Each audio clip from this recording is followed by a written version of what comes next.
Okay, so we live. Can you hear me? I can hear you. I can hear you. I'm in. I'm good. Yeah, yeah. It sound good to you too, man. I don't know. It must be my system then. Yeah, it must be my system. Let me see if I can hear it. Yeah, Mike, it's your system. We're good on YouTube. Sounds fine. It's your speakers, Mike. Yeah, yeah. You know that because you know where they come from doing keep doing all your shorts on LeBron James. Yeah. It's coming back to haunt you, sir. You gotta get the JVCs like LL Cool Uh-huh. J. They get Yeah. the JVCs. Hey. Yeah. So all right, I'm gonna go ahead. I'm gonna go ahead. I'm gonna just try to fight through it. But like I said, man, what's been going on with y'all though? What's going on? All is well. Hey, man. All is well. Had a good week, man. Everything good, man. Everything good. Yeah, yeah. Klay, Golf what's up, tournament Jack? yesterday. What's up, Golf fella? tournament yesterday broke my driver, man. Uh-oh. Yeah. Yeah. How you $450 down the drain. Huh? Time for a new Big Bertha. Yep. Swinging. I just was swinging it and cracked it in half. Yeah. And the crazy part is I didn't hit the ground or nothing. Just momentum and force just snapped it. That's how I would break it. Yeah, hitting it in the ground, shoveling or something. Yeah, because I don't know how to hit a ball, so that's how I would break it. Nah, man. You 400. You're just muscling up too much. That's what it is. Hey, it's something, man. Because it snapped and the head went into the water, and the pole snapped in half.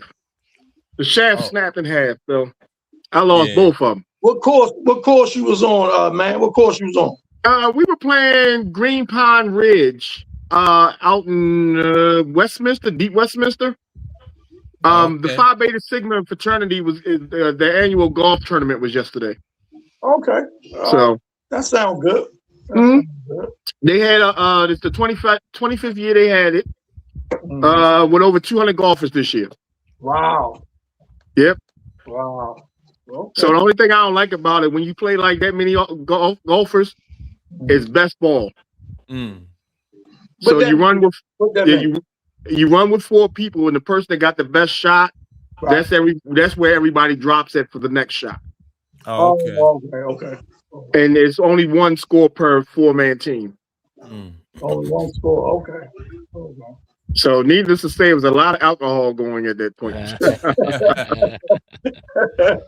So, hey, look, man, I want to pivot from golf to the NBA, man. Y'all saw Klay sign with Miami, right?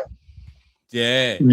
That Klay with Miami. Now, this make me think that Kyrie might be on a move down Dallas as well. I didn't think about that. Yeah, it seems like they want to turn that team over to Cooper Flag. And you know what I'm saying? Let him be the face of the franchise and let him, win or lose with him, build around him. So don't be surprised if Kyrie be on a move and he end up somewhere as well. Yeah. I wouldn't be surprised with Kyrie. You know, Kyrie is one of them competitors. And it don't look like to me Dallas making moves to be really competitive in the West again this year. Yeah, because as long as that Vegas stuff stays open, I still see them trying to move Vegas. As long as Vegas don't get a basketball team yet, I think Dallas is going to try to position themselves to get over there as much as possible.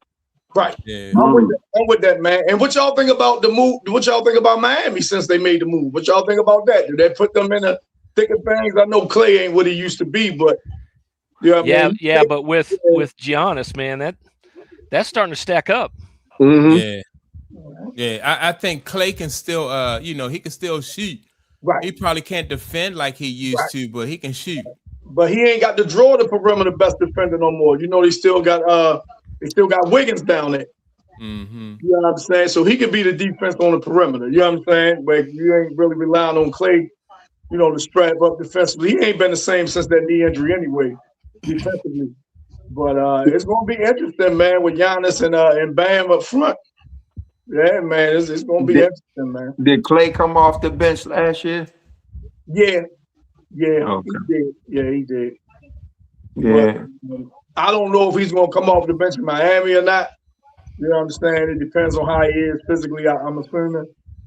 You know, he's a little long too, but it's just an interesting, you know what I'm saying, interesting dynamic, man. I'm glad Miami made that move, man. I'm glad to see it. I mean, if you're switching out him and Wiggins, that's still pretty. That's not a drop off at all. You know, Wiggins still there though. Yeah, that's what I'm saying. Yeah. The two of them can kind of platoon that spot. Right. Yeah, and Wiggins is a good defender too. Oh yeah, for sure. So they got Wiggins, Klay Thompson, Giannis. I don't know who's starting. Yeah, I don't know who's starting point guard. Do you anybody know who's starting point guard for them? It's Mitchell, isn't it? Is it Mitchell? It might be. I'm not sure. I'm not sure. I'm not sure. It might be. You might be right. It might be him, but I ain't know. Yeah. Did y'all see the Deshaun Watson post game interview? Did y'all see that? I didn't hear what he said, but I saw there what he was dogging the fans. Yeah, you know what I mean? They asked him about the fans booing him because you know they said they booed him at home, and he pretty much said he ain't give a damn. You know what I'm saying? Hey, man, I don't care. Not a good look. They say these are the same fans that booed me when I tore my Achilles. You know what I'm saying? When he say they the same fans that booed me, he say, man, so. But he said he think he's done enough in preseason to be QB1. Shador played well. He threw a pick, but the ball was a little bit behind the receiver. I still thought it was a catchable ball, though. But other than that, man, Shador played well against Buffalo. Okay, so he played well in that preseason game. Yeah, I think he was 9 of 11. Yeah, he was. That's what it was, Jeff. He's 9-11 with a touchdown, and then that pick, which I say the receiver was a tad behind him. But I mean, to be realistic in my mind, it doesn't matter what Shador does. They have to start Watson. They got to be able to justify why they paying all that money. They got to be able to. Even with 1 year left on the deal. You still got to do it.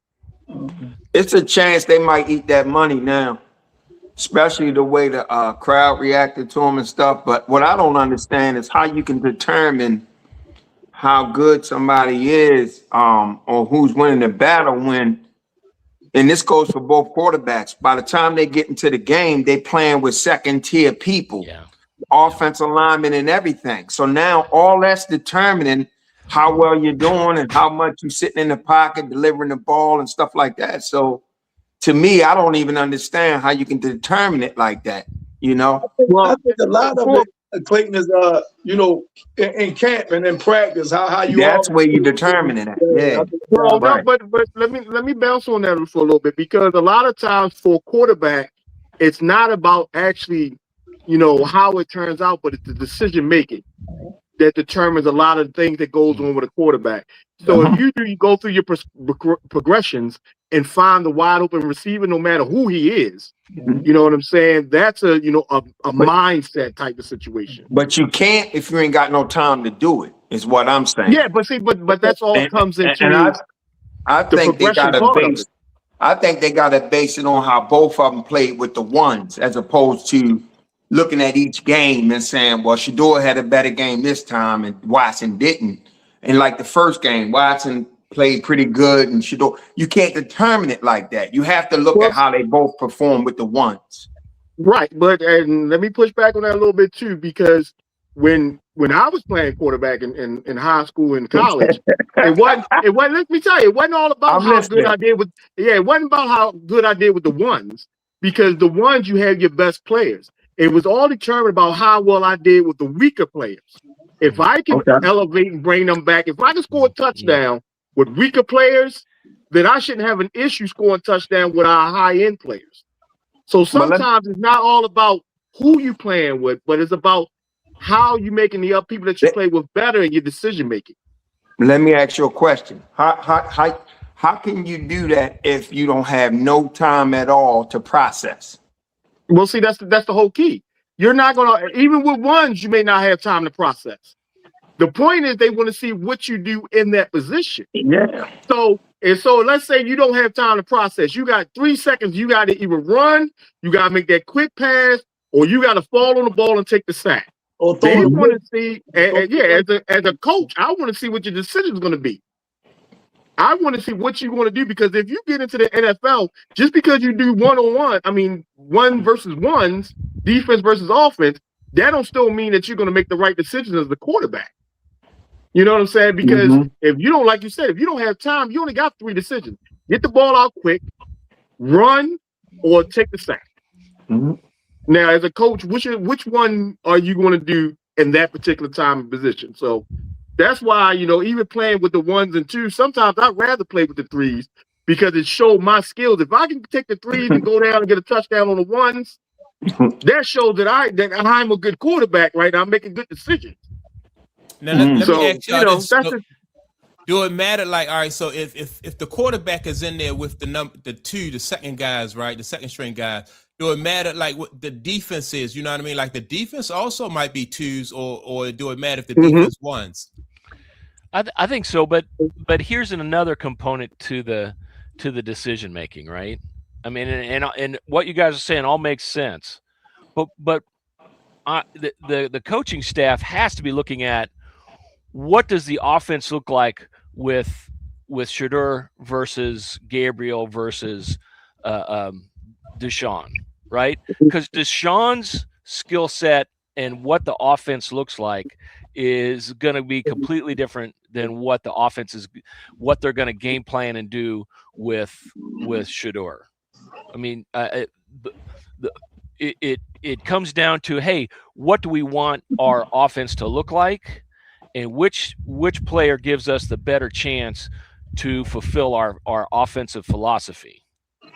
Yep. And I've seen some drills, not live game action. I've seen some drills where Shedeur and Deshaun was running the same drill. They was running the same drill. It was almost like a little rollout to the right, and you hit the receiver. He's doing a quick out to the sideline. And when I saw Deshaun run it, it was on time. The ball was delivered. You understand? I don't even know if the ball was caught or not, but the timing of it was like on time, bam, bam, bam. With Shedeur, he took the snap, rolled out, and he was holding it. He didn't let the ball go. And I think little stuff like that I think he's going to get better at that. You understand? Yeah. The more experience he gets. But see, like I was saying, some of that stuff, that's what the coaching staff is looking at. Is that ball going to come out? And we all know Shedeur like to take shots. He like to take shots down the field. So maybe that's what he was waiting for, something to open up so he could take a shot. But that was just telling to me how Deshaun did it. It was on time and the ball was delivered where it was supposed to, where Shedeur, where he made the rollout. And once he threw the ball was late and it got picked. But this was in practice. This wasn't in a game situation. I'm going to tell you this, to be honest with you. I think Shedeur right now is auditioning for another team. I can see Cleveland putting him out in front in these preseasons to get a draft pick for him. I mean, that's just the way I feel about that one. Don't forget that they got 2 number 1s next year, and they need them all. Yeah, right. So if you can get a number 2 for Shedeur, because I just think, like I said, they drafted Gabriel with Shedeur there. You know what I'm saying? And they're not favored for Shedeur. No matter what Shedeur does, no matter how good he looks, I don't think he's gonna get a starting spot. Gabriel was taken first, man. Gabriel was taken first. I say they picked Gabriel first, then Shedeur in the 5th round. Right. Yep. Yeah, what I'm saying is right. But what I'm saying is I don't think they really, really, really wants that. You know what I'm saying? Oh, you said they took Gabriel? I mean, they took Shedeur first? No. They took Gabriel first. Yeah, I think it's to me, Cleveland is a dysfunctional organization. Yeah. They have no idea what to do with all these draft picks, so they want to get even more draft picks. And who else is on Cleveland right now that can demand more draft picks than Shedeur? Where does he go? Where does he go? I don't know. Yeah, I can tell you one place he could go. He can go to the Cowboys. Yeah, but He what? can sit behind Dak. Even if that's the case, what you think Dallas gonna give up for him? Maybe the 5th round pick. He's not going to garner that type of draft capital. Well, but just because you were a 5th round pick in 2 years ago, that don't mean that you're not building your worth up though. All right, so what has he done? What's his name? Ain't even really gave him a chance to play. He hasn't done anything to have a whole bunch of trade value. And I like Shador. A lot, but he didn't have a bad year last year when he was starting. He didn't have a bad year last year. And technically, if Watson wasn't coming back, I think he would have had the starting spot with no question. I believe from that. what he did last year. Yeah, I believe that. But you know what I'm saying? I just don't think in the open market that he's going to garner a lot of There's one place that maybe I can envision them having some conversation, and that would be Indianapolis. Yeah, because they're a mess anyways, right? Right. At the quarterback. I didn't think about the Colts. Yeah. Does that guy want to? You know, they got Danny Dimes. They say he's coming back. You know, he was playing well last year. Man, and what's the quarterback they took first round? Richardson. Anthony Richardson. Yeah, Richardson. Yeah. Out of Florida, and I think he only started like 9 games in school, something like that. He only started like 9 games. Well, but they calling him a big bust though. They said he could be a big bust. Not because of talent, but because of attitude. I think talent too, though. Talent too. Yeah. I think he can check off. You know, he got a big arm, and you know, he's physically gifted. Yeah. That's right. But as far as playing that position, I don't. Yeah, he's not processing well at all. Right. No. Right. Yeah. Right now, isn't he scheduled to do an option quarterback? Huh? Is he scheduled to do like option stuff as quarterback for the Colts? Well, I don't know what they call he comes in when they get in red zone for option plays and stuff. Like they try to limit him to at least amount of passes as possible. He got to get coached up a lot, man. He got to get coached up a lot. They fell in love with his physical gifts, man, and they just fell in love with that. You know, especially coming off like with Lamar getting an MVP and all that. So this running type stuff was like eye popping, and they fell in love with that guy, man. But they sure did. Yeah, he's not processing well at all. Yeah, they overdraft. Who was the first round pick for the Raiders? Sort of the same way. Jamarcus Russell was his name, I believe. Yeah. Same thing. Physically gifted, but couldn't process anything. Well, I mean, you heard the stories though about the coaches giving him video to watch and go home and. Right, they gave him the DVD and said, "Hey, we got these packages ready for you. Go home, look at these. Let's talk tomorrow about which of these packages you want to put in for the upcoming game." And it was actually a trick because what they gave him was a blank DVD, and he came back the next day and said, "Man, Coach, I'm good with all of them. I'm good with them." He never even put it in and looked. Right? Wow. Yeah, that's crazy. Absolutely true. Hey, so real quick, man, do you guys believe the Browns GM? You know, he came out and said it ain't got nothing to do with Deshaun's contract. The decision's gonna be solely based on football and who can win games for us. No. You guys believe that? No. I mean, that's the media quote, right? I mean, you got to say that. You got to say that. He said it on a podcast, though. And probably after he said that, he said, "Yes, we are a real NFL team." So, you know, I mean, come on. And let me tell you, I think it's like I said, Cleveland from the top up, from ownership on down, Cleveland just got to be the worst led franchise in the NFL in the last maybe 10 years, man. That's the reason my man Nick Chubb retired early, man. I'm mad about that, man. I like Nick Chubb, man. He was bad boy. 15 years ago, they had some great teams. He was a bad boy. I remember one year, everybody was talking about Cleveland winning the Super Bowl because they had so much talent around everywhere. Man, I don't never remember nothing like that. You talking about Bernie Kosar days, man? No. They had when Mansell was there. Who? Manziel. I mean, not Manziel. What's the dude? He plays at Tampa Bay right now. What the hell is his name? Baker Mayfield? Yes. One of those Super Bowls. Yeah, they were. If you go look at one of those Baker Mayfield teams, they were Super Bowl bound. No, they had key people everywhere. No, they wasn't, man. No, they were not. No, they Yeah, were. they were. Yeah, they were. I think it's the same. Playoffs. I think it's when they picked up Playoffs, but Odell not Super Beckham. Bowl. I think when they picked up Odell Beckham.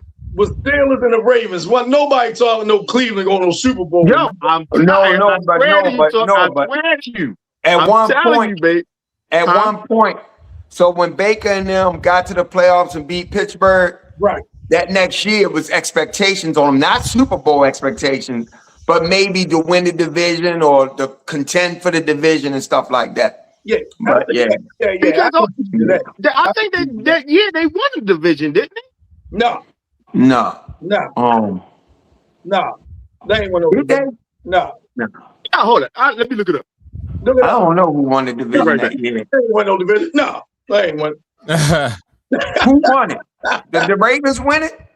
Even the Ravens or the Steelers won it. That's what won the division. Or it might have been a year maybe Cincinnati won it. Because I think that year, Cleveland won 11 games or something, remember?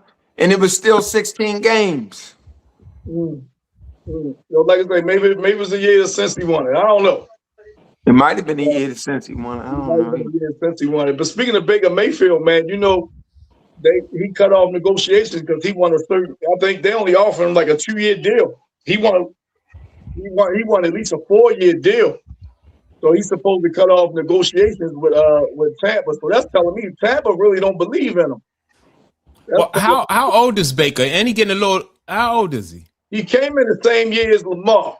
He came in the same year. He was the number 1 pick that year. So what year was that? 19? I think he had both of them in year 7 then. Yeah, something like that. 19. I think that's the year he came in. But so I'm putting that. So what that be? Maybe he ain't 30. So what's that, like 27, maybe 28, 29, something like that? Yeah, somewhere around there. But they not trying. And I want to see Baker plays hurt, right? When he played hurt, that hurt the team. You know, see, and that's the thing, man. You can say, all right, I'm a tough through it, I'm gonna play through it, but you're not playing well, and in a sense, you hurt the team. That collapse last year that they had, when Carolina wound up winning the division and making the playoffs, and they didn't, even though they all had the same record of 8-9, but they didn't make the playoffs. But they was in the situation, they was in the front seat at one time. They was in the driver's seat, I should say. And they didn't make the playoffs, didn't win the division. I think that hurt him, and I think that's what's hurting them in negotiations now. I just got done watching that last year's quarterback series, and man, I remember that big drought that they went through, but seeing his struggles with exactly what you're saying, Tunk, man, he was hurt but he just kept going out there like I'm gonna do this, man, and he just struggled. Yeah, it was exactly what you're saying, man. It really hurt the team. Right. And you don't want guys like, oh man, if you hurt, don't play through it. But look, if you do try to play through it and then you hurt your team and then it costs you money-wise, you know, your contract up. Now it's costing you. So yeah.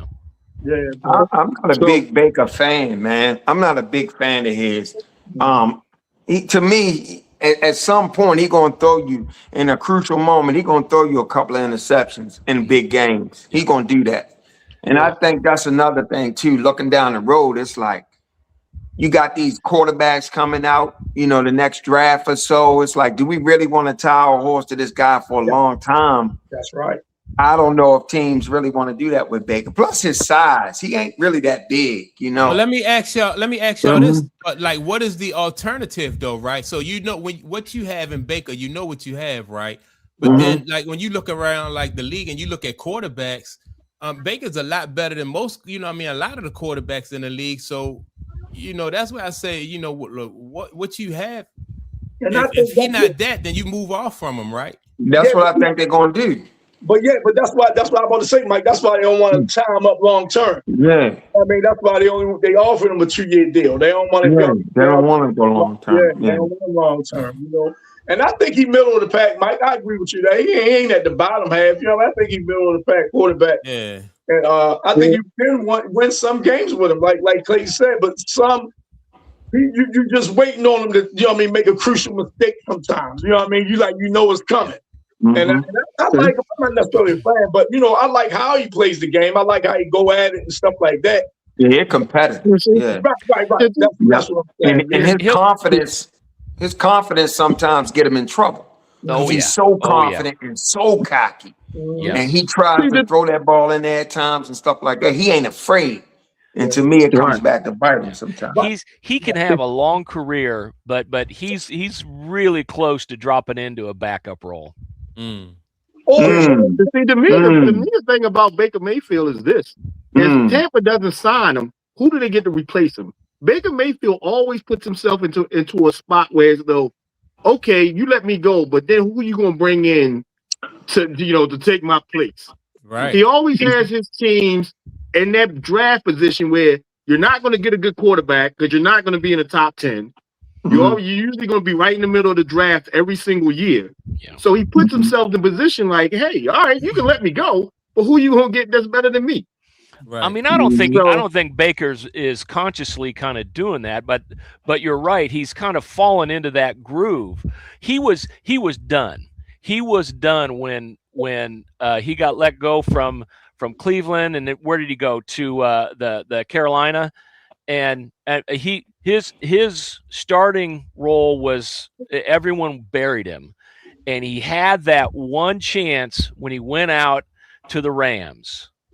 And in a short week with 2-day practice, he went out there and lit it up. Yeah. And all of a sudden, the hype came back. And it re-energized his career, and now that's why he's in Tampa Bay. But Tampa Bay, I think Tampa Bay did the right thing and say, hey, we're not going to just give him all this money and give him the reins just because of the hype. Right. And so that's why I say he's got enough guts, moxie. He does have a good arm when he's healthy. He can make quick decisions. And I agree. Sometimes his cockiness gets him over his skis. Let me ask y'all this. He's going to be in the league for a while, but I don't know that he's going to be like how strong is the rest of the team around him, right? Because then you have to take into consideration, like, if they got a strong enough team, some people might say, well, all right, we at least have a puncher's chance of making it, making a little playoff run. Mike Evans leaving definitely don't help. I mean, Mike Evans leaving, you know what I'm saying? Down there for years, that don't help. And that's why Baker had a pretty good, solid season last year, because he had a phenomenal rookie at wide receiver. That dude was phenomenal. What's the name? That's why they got rid of Evans. That's why they let Evans go. But you had Evans and that kid. Egbuka? Mm-hmm. His name. He was phenomenal, man. Yeah. So, and Baker played 17 games last year, but he only threw 26 touchdowns and had 11 interceptions, and he threw for 3,600 yards. So it ain't like he ain't no world beater, You know what that say to me, Clayton? That say? They not letting them throw as much. Man, he had 500. He had 543 attempts. All right, now multiply that by 17. What is that? I mean, shit, that's throwing. No, that's not throwing it a lot. That's not throwing. What is that, like 35 passes or something like that? I was thinking around 30 something. I was thinking around 30. 32. Yeah, that's a lot of throwing. 30 attempts 32. A game is a lot for a quarterback. It is. You don't want them up in the 40s. Not to me, this day and age, I don't think that's a lot of throwing. You know what I'm saying? But you can count dinks and dunks into that stuff too. Right. A lot of times, they substitute the run game for little screen passes and things like that. So I get that. But what's the name, man? I look at it where as though 26 and 11. All right, that's fair. The yardage, okay. I just don't think, man. And then, like you say, he was hurt too. So maybe I think if he was healthy, his match attempts would have been way up. You know what I'm saying? Way higher than that. You know what I'm saying? If he'd have been healthy. So all that came into play, but I think he hurt himself in the long run. I hurt himself in the wrong one, but now when it's come for the negotiations, man, at Tampa not trying to. There's something that they see in him that they don't think that he's the long-term answer. Shit, listen, when they let him throw more the year before, He threw for 4,500 yards, but he had damn near 20 interceptions. 16. So they managing him then. Yeah. Yeah. I'm looking at it. That's what I just So said. Then they taking the ball out of his hands. They ain't let him throw as much. That's my point. I mean, but it wasn't that much more. He had 570 attempts as opposed to 543. So it ain't a big difference. The thing about it is he was injured too. You got to think of that too. Well, okay. All right, but he wasn't injured. He wasn't injured when he threw them 16 interceptions. So I guess the question would be though, how would he turn out? How would he turn out this year? Would be the big question. Both of y'all talking. I can't hear. You know what I'm saying? It ain't that. Say it again, Tom. No, I'm saying don't. It's not a debate about, you know what I'm saying, Baker Mayfield. I'm not defending Baker. Yeah, no, I hear you. I'm just saying the way the team is approaching. Approaching it a little different. And what you say, man? I'm saying it all depends on how they perform this year. I mean, he ain't got Mike Evans there this year. Yeah. You know, their running back is kind of suspect again this year. So, I mean, he betting on himself. But the problem is in football, you got to play as a team. Yeah. So, you know, I mean, like you said, interceptions will kill you. He talked that stuff about he cut off negotiations because he don't negotiate during the season, right? Yeah. So he don't negotiate during the season. This is his last year on the deal.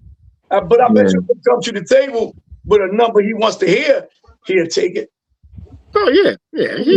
It's so okay. It's all a ploy. I don't negotiate. That's like you say, it's just a bargaining ploy. You know what I'm saying? Right. To have leverage and stuff. Yeah. Because I'm gonna tell you this. I don't think Baker Mayfield's in anybody's top 10 quarterbacks this year. He shouldn't be. Yeah. So I don't think so. You know, he's betting on himself playing into a good contract. But if he's betting on his history getting him a good contract, I think he's going to lose that bet all day long. Yeah. Well, speaking of quarterbacks, I'm going to take y'all out to former San Diego, now LA Rams or whatever, or LA Chargers, whatever they call now. You bring him up every week, Tom. You bring him up every week. Because I hate him. They said what's going to be the greatest quarterback of all time. Huh? Yeah. The dude that quarterback the Chargers. Yeah. Are you saying Justin Herbert? Greatest quarterback. Yeah. They say he's the guy that has not won a playoff game yet? Yes. That's my point. Listen, man. Yeah. Come on now. Teams win playoff games. But so go ahead, man. The interest of full disclosure, Stephen A said it about Justin Herbert, that he's going to be the greatest of all time. When his career is over, right? Yeah. So, okay. Who said it? So I just said Stephen A. Stephen A said it. Stephen A said it, right? So like first time I'm hearing this. Okay. He must have been high. So, I mean, he doesn't say anything controversial, so I could take that. Right. Right, exactly. So I want to know, right? Since they got that dude from down there, you know, he's like a mad scientist that used to coach the Dolphins. He's the offensive coordinator up there. Yeah, Mike McDonald. Yeah. Right. Right. So do you think he can bring out a better version of him? Because, you know, he got numbers. He got stats. The dude got stats, man. You know what I'm saying?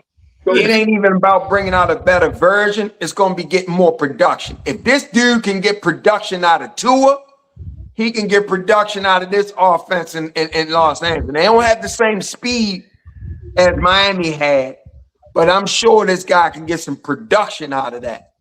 I mean, they got that kid with Tua. Yeah, but they got that kid who is really solid at McConkey. Okay. Yeah. Okay, but I'm just saying. The problem with the Chargers has always been with the Chargers since Justin Herbert showed up, and the Kansas City Chiefs. That's the problem with the Chargers, the Kansas City Chiefs. That division now, you got the Broncos and all that. Right. They are just playing. If the Chargers was in the NFC, they would probably be in the top 3 teams going to the Super Bowl in the AFC. NFC. I don't think so. But because they are in the AFC right now, they may not even be the top 2 teams in their own card. I don't think so. No. I disagree with the NFC thing. I don't think so. About Kansas City. But that's not the only reason they're not winning. Kansas City ain't the only reason that. No, I'm just talking about. I'm just talking about the teams in his. I mean, just there. Division, I mean, you got Kansas City, you got Denver, you got Baltimore, you got Pittsburgh, you got all these teams right now that just stacking up in the AFC. That's just making and Buffalo, and they have good quarterbacks behind them. Yeah. So Justin Herbert, and let's not get the fact that he gets hurt sometimes, but he just goes up against that competition that just outshines him right now. That's just plain and simple. Would you put Justin Herbert top 3 quarterback in the AFC? Nope. Me either. No, I wouldn't. I wouldn't either. Yeah, I wouldn't. I don't even know how. I'm getting to the point where I don't even know how they rank these quarterbacks. What are they basing it on? Because you can't base it on team wins, yardage, production, and all this stuff. No, you gotta look at these guys on film and really study their mechanics, study their skill sets, stuff like that. But the production, to me, that's subjective. I mean, they don't do none of that, man. They don't do none of that. They just look at his downs and his interception and his yards. Yeah, you can't. I don't care. That's and let me tell you, and it all depends on who you're talking to. Because remember, the rankings just came out, and Lamar was 59 on the list of active NFL players. 69. There were like 69. 4 quarterbacks. Huh? He was 69? So there was 4 other quarterbacks before him. Okay? And all 4 of those quarterbacks had a career just like him. Except Lamar has been 2-time MVP. That was the top 100 players, and that was voted on by players. Right, that's what I'm saying. It's all subjective at this point, like you said. Because, I mean, I don't see how the dude at Buffalo is over top of Lamar at any point in time right now. You mean just the quarterback? What dude? At Buffalo. Josh Allen. Quarterback? Yeah. Josh Allen. How is Josh Allen over Lamar? Hey. I mean, like I said. Listen here again. Lamar is an outstanding athlete, a great player, but he don't play quarterback better than Josh Allen. He just don't. I'm sorry. I mean, but you say that, but what you base but if you go by stats, if you go by, huh? No, I was asking Clayton. I'll let you finish though, man. But I was just asking Clayton what he based that on. What he based that on? But go ahead, man. I'm basing it on a lot of things. No, let man finish this point first. Clayton. Go ahead, man. I'm sorry. I mean, if you go by stats, you can't say that. Lamar has 2-time MVP. Should have been 3. Nah, he should have been 2.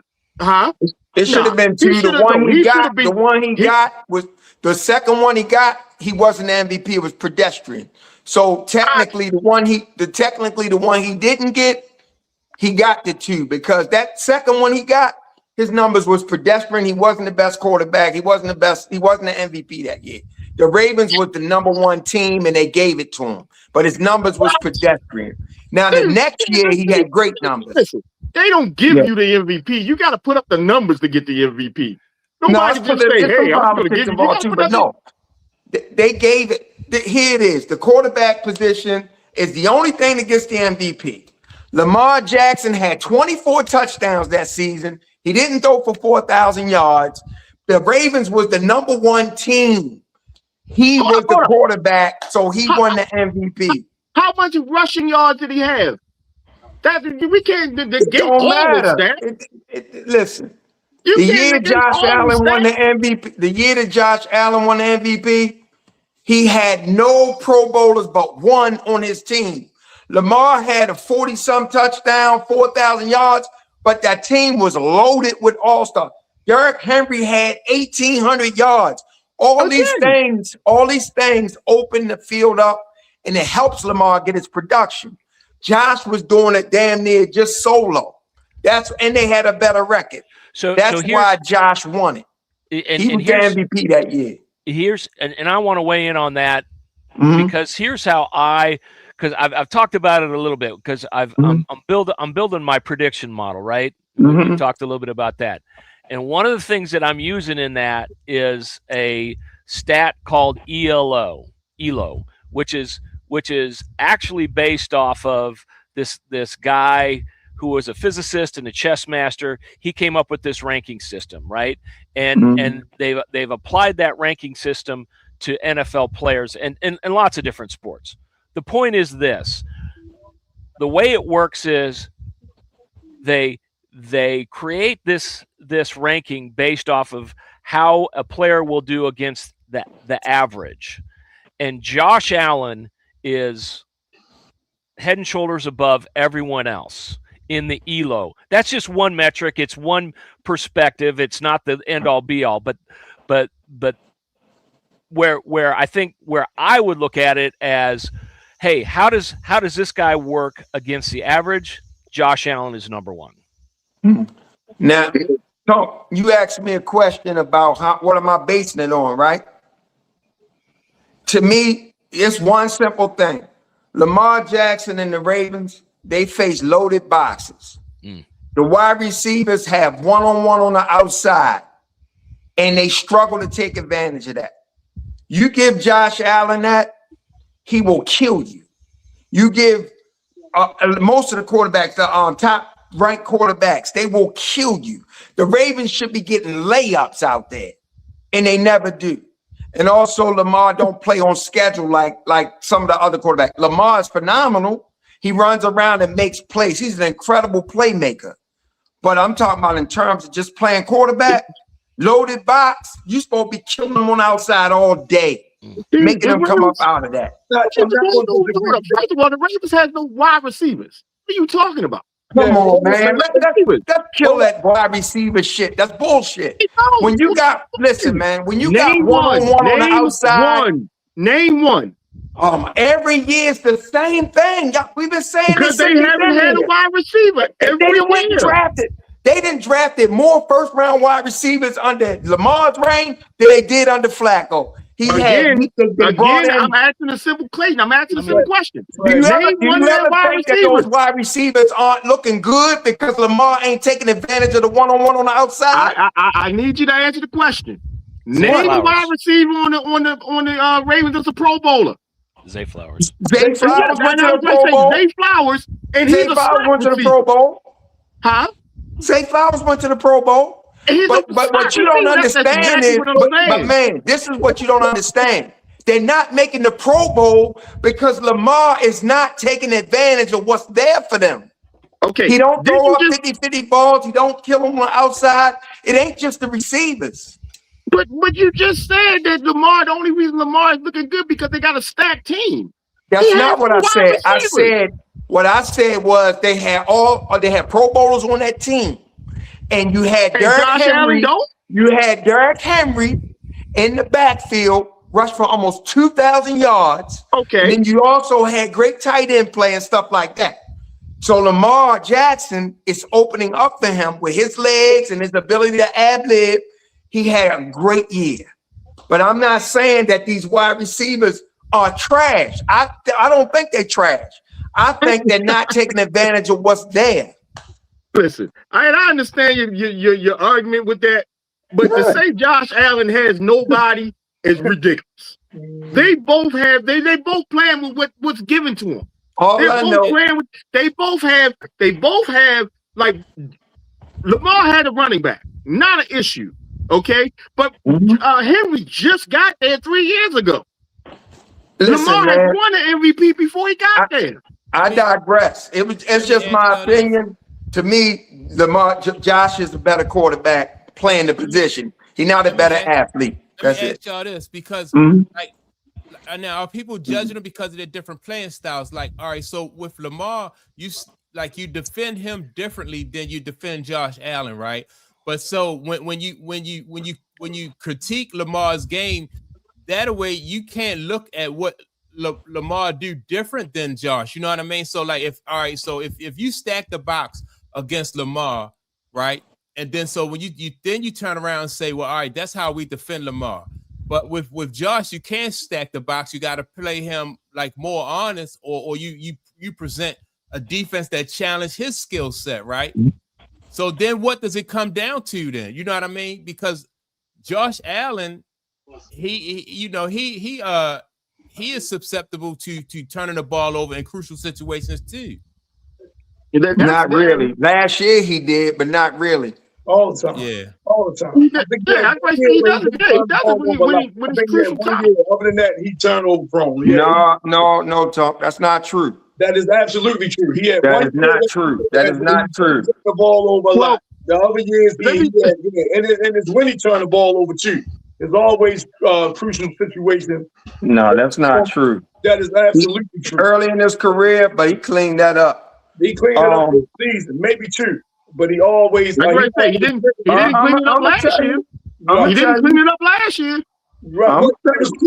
He did. Last year he did. He had one game in the playoffs where he had them 4 turnovers. Yeah, it's when he did it, man. He still get them. It's just the critical, it's like a critical time of the game. Yeah. And listen, let me say and this. Lamar has crucial turnovers too. It might not be interceptions, but it's lost fumbles. So what are we talking about? Let me say this though. My point to the whole argument was this. We talk about my opinion that Lamar better. That's what we talk about. And my opinion. Okay. To me, he's not a better quarterback. He can't make all the throws, and that's the thing to me. He don't make all the throws, and he don't play on time. I just was saying my point to the whole situation was this: that we arguing about them too, but in my opinion, Patrick Mahomes is still the best quarterback, even though he got hurt last year. Man, that's my whole point to it. Patrick Mahomes is the best quarterback in the NFL right now. Hey, fuck him too. Yeah. Come on, baby. I'm gonna come out and say I think this year he won't be the best quarterback in his division. I'm putting my money on Bo Nix. His production might not be, but don't nobody play that position like Pat. His production might not be, and that's a team thing. That's a team thing. I'll agree with that. I'll agree with that. Clay was gonna step up now. You told absolutely. Hey, Clay, now put you on this one. We argue about a lot of stuff, but I'll put you on this one, baby. Quarterback in football better than him, but his production is down because the team is down. Hey, Clay, Andy got the enemy back. Andy got the enemy for the run game. Yeah, but that don't mean nothing. Hold on, let's say about that. What about the enemy, man? Clay, what about the enemy? I already told you in the chat.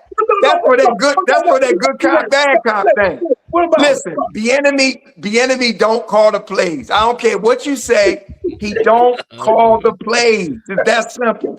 If the enemy was the man when he went to Washington, he did something there. When he went somewhere else, he did something. I just want y'all. But hold on. Let me ask you a question. Wait a minute. Man, wait a minute. Real quick. I just found out the last 3 years, right? The last 3 years. But the greatest quarterback to ever put a jock strap on, right? Yep. They haven't had a 1,000-yard receiver. They haven't had a 1,000-yard rusher in the last 3 years, right? Absolutely. Right. The best quarterback ever to put an athletic support on, right? And you know why they have it? Brother, let me make my point. You make your point. Okay, go ahead. You just make the point about Lamar not making these guys better. He's not taking advantage of his talent because he's not a certain quarterback. Now, you're talking about a quarterback that's the greatest ever. The faster the chin strap. Yes. Why wasn't he able to take that talent that he had, even if it was me or you? Why wasn't he able to take that talent and turn him into a Pro Bowl player, a 1,000-yard receiver, 100-catch receiver? Why wasn't that quarterback able to do that? Keep the same critique for your man Mahomes that you do for everybody else. All right, and I'm gonna tell you why. If Patrick Mahomes had the offensive line in the running attack that Lamar had, he'd have took them receivers that Lamar had, and they would have destroyed the league. Patrick Mahomes' offensive line been trashed for the last 3 years. No running game. Production is down. That's why he can't get those receivers, get the ball out, and they can't be as productive. That production falls on the offensive unit as a whole, not one guy. But Lamar has everything, and the production of them receivers are mediocre. Stop right there. So you putting the onus on the offensive line. That's why Patrick Mahomes is not having the production that he really has. I'm putting it on the whole offense. I'm putting on the whole offensive unit, period. Everything. He part of it. He part of the offensive line. He is part of it. Yeah, he is part of it. You led with that. You led that the offensive line is not as good as Baltimore's. That's what he's not doing. X, Y, Z, right? But you said that Lamar was the issue why they wasn't getting, as you call, layup with these He one-on-one. is. He is the issue. Okay, so Patrick Mahomes, he done fell off. Whether you He want didn't fall off. The team fell off. you want to blame other people for his dive, for his nose dive, you want to blame other people. Patrick Because Mahomes, the team has fell off. Don't you still see him? You still see. You always want to bring in the team when he's not doing it. But when he's doing well, he's the greatest player ever. Because it's obvious. Oh man! If Lamar has everything in place, he got layups on the outside. You ever see him throw to the sideline? The shit sail out of bounds. Even with the bad line and stuff, you can see Patrick Mahomes making something out of nothing. Come on, man. What are we talking about? The production is down because the team is down. That's what we're talking about. Still do it. Still do it then. What are we talking about? That's what we're talking about. What you mean still do what? Still do, like making something out of nothing. Just tell him to do it. He does do it. But he does do it. But you got to think, when you start to go against these teams, you got playoff teams, you got good defense, stuff like that, and you weak, they're going to exploit that weakness. What are we talking about? All right, so that was my point a few minutes ago, though, right? What I'm talking about, I'm telling you. Listen, when hold up, Mike, just real quick, Mike. Right. Whenever this dude is not throwing 50 touchdowns, 5,500 yards, it's always somebody else. But when he's doing that, Patrick Mahomes is the greatest thing since sliced bread. You can't have it both ways. You can't have it both ways. This is what I'm going to say to you, Tom. Production does not mean the best. Production doesn't mean the worst. How you play the position determines how great you are. His production has been down, but the team is down. They don't have a lot going on over there. The line has been beat up for the last few years. He's always under duress, always on the run. For them to even, like the year before when they won all them 1-point games, that was incredible because they shouldn't have had. Because their offensive line was shit, everything else was shit. Lamar Jackson doesn't have that problem. The Ravens be having an all-stars talented team. They be having easy layups on the outside, and he does nothing to take advantage of that. Nothing. Klay, I don't know where you get these all-star Raven teams from, brother. But the Ravens don't have all-star teams. I'll tell you. Hold up, I'll tell you. Look, let me say this real quick. Go ahead, talk, Mike. Yeah, all right, real quick. All right, so Lamar, you stack the box against him. Patrick Mahomes, their offensive line is weak, so you know what I mean. You tack them through their offensive line. Then with the other guy with Buffalo, everybody have a different, like, you defend all these guys differently, right? But the thing is for each one of those guys, each one of those quarterbacks to be able to overcome those hurdles that are in front of them, right? And but Lamar ain't got no hurdles. No, and see, that's the whole point everybody trying to make. Lamar has hurdles just like he don't have no hurdles. Listen, when they stack in the line, that's to stop the run. It ain't because of Lamar, and that gives him an easy go at it. Clayton, you can do that when you don't have wide receivers that don't beat anybody. You can do that when you got a quarterback that can't touch them edges. You can do that when you don't have a quarterback that can touch them edges. Dude, that's untrue. If you don't have wide receivers that can get separation from cornerbacks, you ain't got to worry about playing zone or playing man deep. When you got one-on-one on the outside, you can ask any offensive mind in pro football, any coach. When you got one-on-one on the outside, you have to throw it. No, you take advantage. If you leave it, you got to throw it. If they don't beat that cornerback, you don't throw that. With all that speed Zay Flowers got, he ain't getting past the corner. Zay Flowers is a slot receiver. No, he ain't. He out wide too. No, he's not, man. Hey, let me say this, man, Clay, let me say this. Not a slot. Yo, listen, if you look at Zay Flowers and what he runs, he is a slot receiver. Listen, man. He's a cross-middle receiver. He's not playing on the outside. He's not big enough to play on the outside. Hey, man, that's the purpose of blitzing, right? So you can hurry up and get there before the wide receivers get open, right? Yes. Because you man-on-man coverage, if your wide receiver cannot be the defensive back, you load the box up and blitz because you ain't got to worry about separation.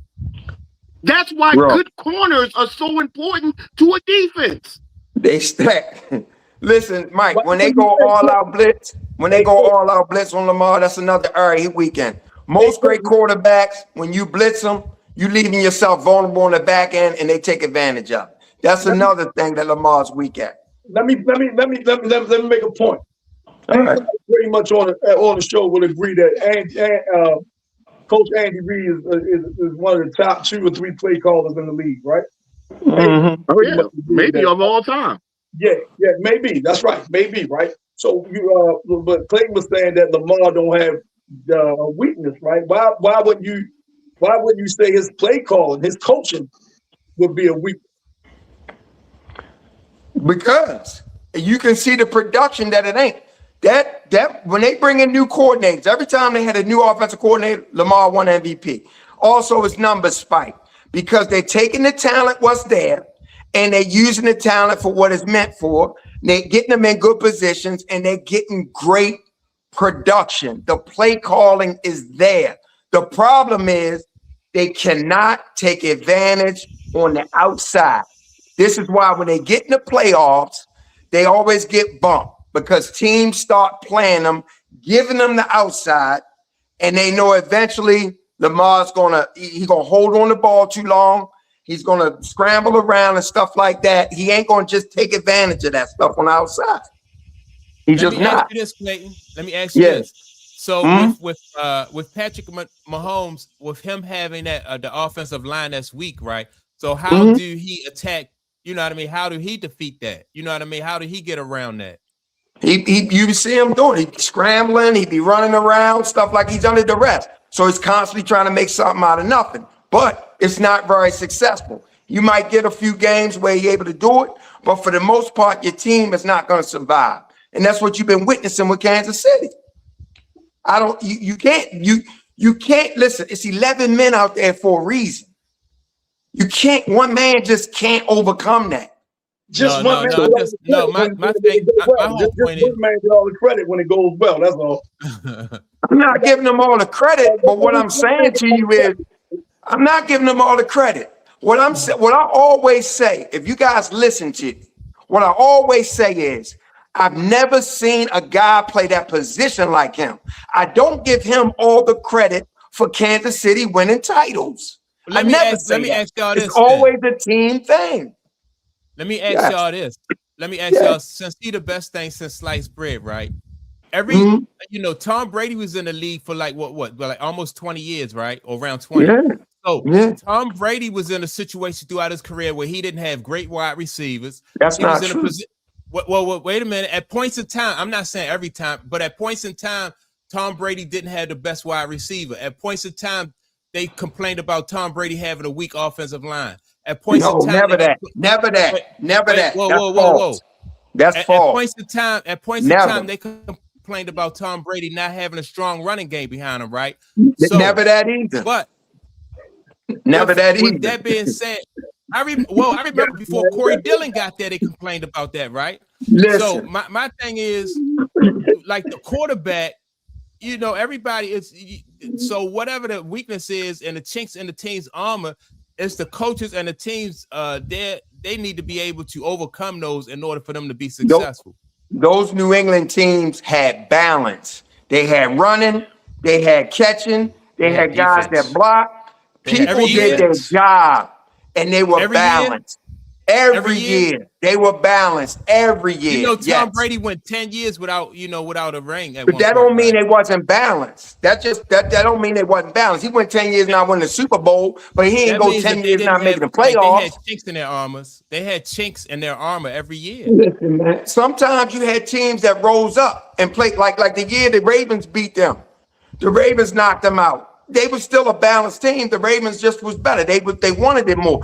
These things happen. The ball got to bounce away. It's all kinds of things that go in. But to say that New England had a weak offensive line, no running game, no balance, that's not true. It's absolutely not true.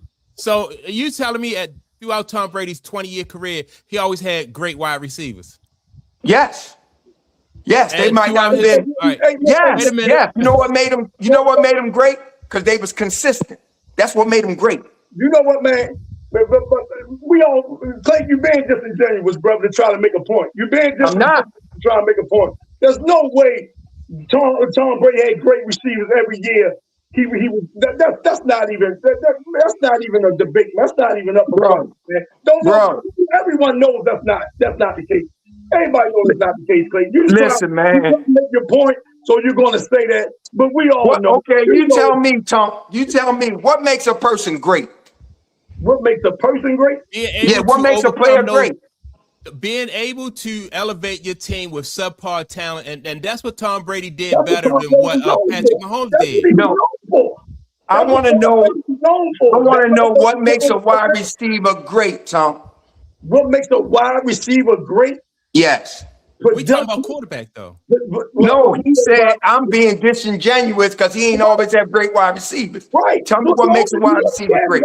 Great wide receiver, and they almost went undefeated. He had one great wide receiver. They almost went undefeated. But I'm just so Randy Moss. So Randy Moss was the only great wide receiver. Randy Moss wasn't great. Randy Moss was an alien. Randy Moss was something different. Great is being consistent, doing your job, catching the balls that come to you, doing all the things you need to do. That's what makes you great. The New England Patriots always had great teams. Let me push back on that. That's not what makes you great. That's what makes you consistent. No, that's what makes you consistent. Consistency makes you great. No, that doesn't make you great. Because there's a lot of wide receivers that have steady catches, usually go maybe miss one catch a day and everything. It ain't just because you catch the ball that makes you great. It's what you do once you catch the ball with it that makes you consistent. Tom Brady has one. Right now, he only has one wide receiver. I don't subscribe to this idea that the 1,200 yard, the 1,800 yard receiver, the 200 touch. I don't subscribe to that as that person is great necessarily. Now, Randy Moss was beyond great. Jerry Rice beyond great. But you can't tell me Ron Gronkowski wasn't a great tight end. You couldn't tell me Henderson wasn't great. You couldn't tell me Wes Walker wasn't great. You couldn't tell me these guys that played with them. You can't tell me they wasn't great because every time crucial plays need to happen, these guys made the plays. That's what they supposed to do. They get paid to do that. That's why they're on the NFL. A lot of people get paid to do it and can't do it. That's why they don't get paid then. They do get paid. Everybody else they getting paid, man. That's the cycle, but that's the cycle. That's the whole cycle. You go out there, you make the plays, you get paid. If you don't make the plays, you get cut. That's the cycle of the NFL. I digress. But I'm gonna say this to you: that 2024 Raven team had 9 Pro Bowlers on it. That's just that year. But I digress. I'm not gonna go back and forth about Tom Brady team, the Patriots. Because I'm saying everybody's locked in on that. What's great, and he had great receivers. He didn't. That's your opinion. I digress. No, we say he didn't have great receivers every year. Okay, well I digress. I think he did. So, I'll say it a little differently. So you can compare Wes Walker to Randy Moss. I'm not comparing them. What I'm saying to you is Wes was great because he did his job in big moments. I'm not saying he's better than Randy. No, I ain't saying. All right, so. Both of those guys were great wide receivers. Yes. No, Randy Moss is beyond great. Randy Moss is a phenom. I'm not saying that. I'm not comparing him to Randy Moss. Y'all think Randy Moss was the only great receiver Tom had, and I don't agree with that. I think the boy that played DB and wound up playing wide receiver, I think he was great. How did you do that? Was that Deion Branch? No, Troy somebody. Is that Terry Glenn? No, the one that played defense. He played defensive back, and then they brought him over and made him play wide receiver. Huh? We don't even know him. He's so great, we don't even know his name. 7 years ago, man. You know what I mean?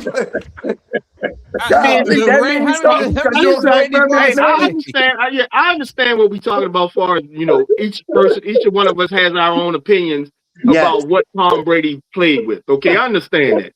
But in my opinion, it's like Clayton, in your opinion, Tom Brady didn't have great teams. When he won his first Super Bowl, that wasn't a great team that Tom Brady went to. Okay? Because remember, Drew Bledsoe got hurt. That was not a great team when he won his first Super Bowl. You know what I'm saying? It was just so. about name one player that was on that team. You already know him, man. Willie McGinnis, Teddy Bruschi, Tom. I mean, you know the players, you know the guys. Come on, man. I'm talking about the receivers, the run. I'm talking about the offense that made Tom Brady Tom Brady. I mean, we're talking. It's just. That first game won the title. Ain't nothing make him Tom Brady. They played the game. He managed the game. They played well. Field position. Everybody did their job. They kick a field goal and win the Super Bowl. Right, I don't understand what you asking. Your statement is he had great wide receivers around him. He did. To me, name one from the first. I already named them. Wes Walker, Edelman. I mean, you want me named? Man, listen to me, man. I'm gonna help you understand. Try to help you understand Mr. Clayton's position. Only Patrick Mahomes does everything by himself. That's it. I never said that. And there you go again. Hey, gentlemen, you go again. I love talking to you guys. I'll be on the call. That's it. I'll be in the car watching you guys. I gotta go, fellas. All right. You going crazy? Take it easy, man. I never said that. Have a good week. Y'all think that one player does it. I don't. That's it. Only Patrick Mahomes does everything. Everybody else had help in history, but Patrick Mahomes, he do anything by himself. I'll say this when it comes to the New England Patriots and the Patriot way. They consistently found players that were undervalued, and then when they went out there, whether it was their ability to be undervalued and play above their heads on paper, or whether it was Tom Brady or whatever. Yeah, getting them coached up. Yeah, getting coached up. Mm-hmm. The Patriot way consistently took players that on paper should not have played to the level that they played, and somehow they were undervalued on paper, and then they went out there and they played much. They were much better than expectations. Before Clay, let me give you a last example, right? What's the guy name? The guy Kenny Smith said that Michael Jordan. I tell this story every weekend, right? Kenny Smith said that Michael Jordan used to come back to North Carolina during the summer runs, and he would pick up guys that were walk-ons, and he would pick up guys that were bench players, right? And he would play against the guys who were starting for North Carolina and guys who had NBA experience that was in the league. And he would beat those guys. So my point is, Michael Jordan elevated their level of play.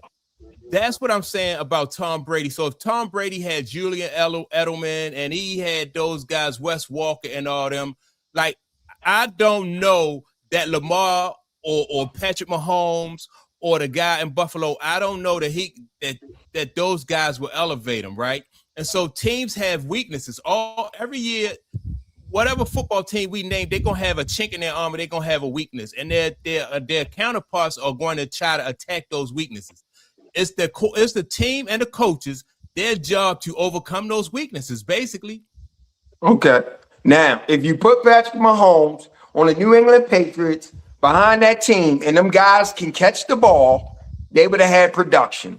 Michael Jordan affected games in basketball because it's different. Mike can damn near beat a team scoring all the points and have them guys just doing dirty work and stuff like that. Basketball is different from football. I remember we played a guy that played for UConn in a pickup game, right? It was 5-on-5. We going to 11. This dude scored 10 out of 11 points by his damn self and almost beat us. It's different in basketball. Now, I'm going to tell you, the one wide receiver, also another wide receiver that they had was great, that I thought was great. Troy Brown was his name. He was a defensive back, and he played wide receiver. That's greatness to me. Hey, Jim, I want to take you back. We kind of glossed this over once you said it because we was all other stuff. Take me back to Bo Nix in Denver, man. Why you got such high expectations for him? I just so and I think this is a little bit what Clayton was saying. He's if I had to start a team today and I got to pick the first quarterback, I would absolutely pick Patrick Mahomes over Bo Nix. But I think as a team, where the team's at and what the teams are going to be able to do this year, I think statistically speaking, Bo Nix is going to have a better year than Patrick Mahomes. And that was kind of where I was headed. Okay, let me give you a little insight, right? I don't know if y'all guys realize this, right? You know, Sean Payton was the primary play caller, you know what I'm saying, always, right? Even if with the Saints and now with Denver, right? Yeah. Now, he chose to retain the offensive coordinator and allow him to call plays this year. Yep. Right? Because if not, that guy was going to leave and go. Right? Because he wanted a chance to call plays.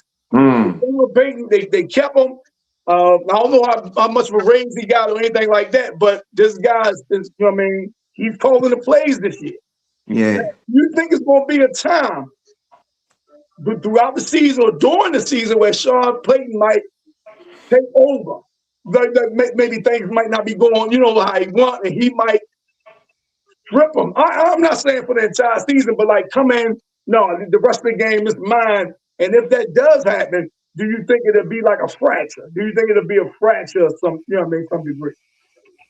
I think he's gonna always be looking over his shoulder because that's what he do. That's what his you know, so he always gonna be critiquing. He probably gonna try not to. It's probably gonna be a work in progress, but I think he's gonna try. It depends on if they're winning or not. If they're not, I don't think it's gonna be no, you know what I mean, I don't think it's gonna be too much of a riff if they win it, but yeah. You know, if they won like a little cheap. I think even if they win it, it's going to be an issue because he's a perfectionist. Number one, he got a big ego. I think even if they win it, he always going to be standing over that man's shoulder. Yeah. You know what I mean? And I think it might be more of an issue if they win it because now he's showing up like, you know, they never outshine the master, right?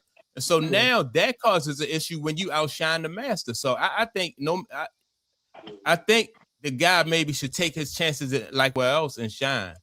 What you think, Clayton? So if Sean Payton feels, so why even try to keep him if it's all about Sean Payton? Because I didn't think he wanted to lose him. You know, sometimes I mean, but if you the man, I don't understand. I don't know either. I didn't know. No. I just learned this. Maybe right. Yeah, see, so I didn't know that this guy stayed on and he was going to take over the play calling responsibility. Yeah, I heard that this week. Yeah, I did too, Clay. I heard it this week, but they had a lot of teams, you know what I mean, shopping for him, and he was going to leave. So I think Denver gave him a little raise, and they like, all right, we're going to give you play calling responsibilities. But like you say, Sean Payton, this guy is, like Mike just said, he's a massive ego, man. And like you say, if they are in there and they clicking, then the question's going to come like, oh, is he a better play caller than Sean Payton? You know, he ain't going to like that. He ain't going to like that. Sean Payton got that cachet around the league. Ain't nobody going to say that. Yeah. They're going to, you know what they'll say? They'll say Sean Payton developed him. Yeah. Well, you know? All I know is they're important.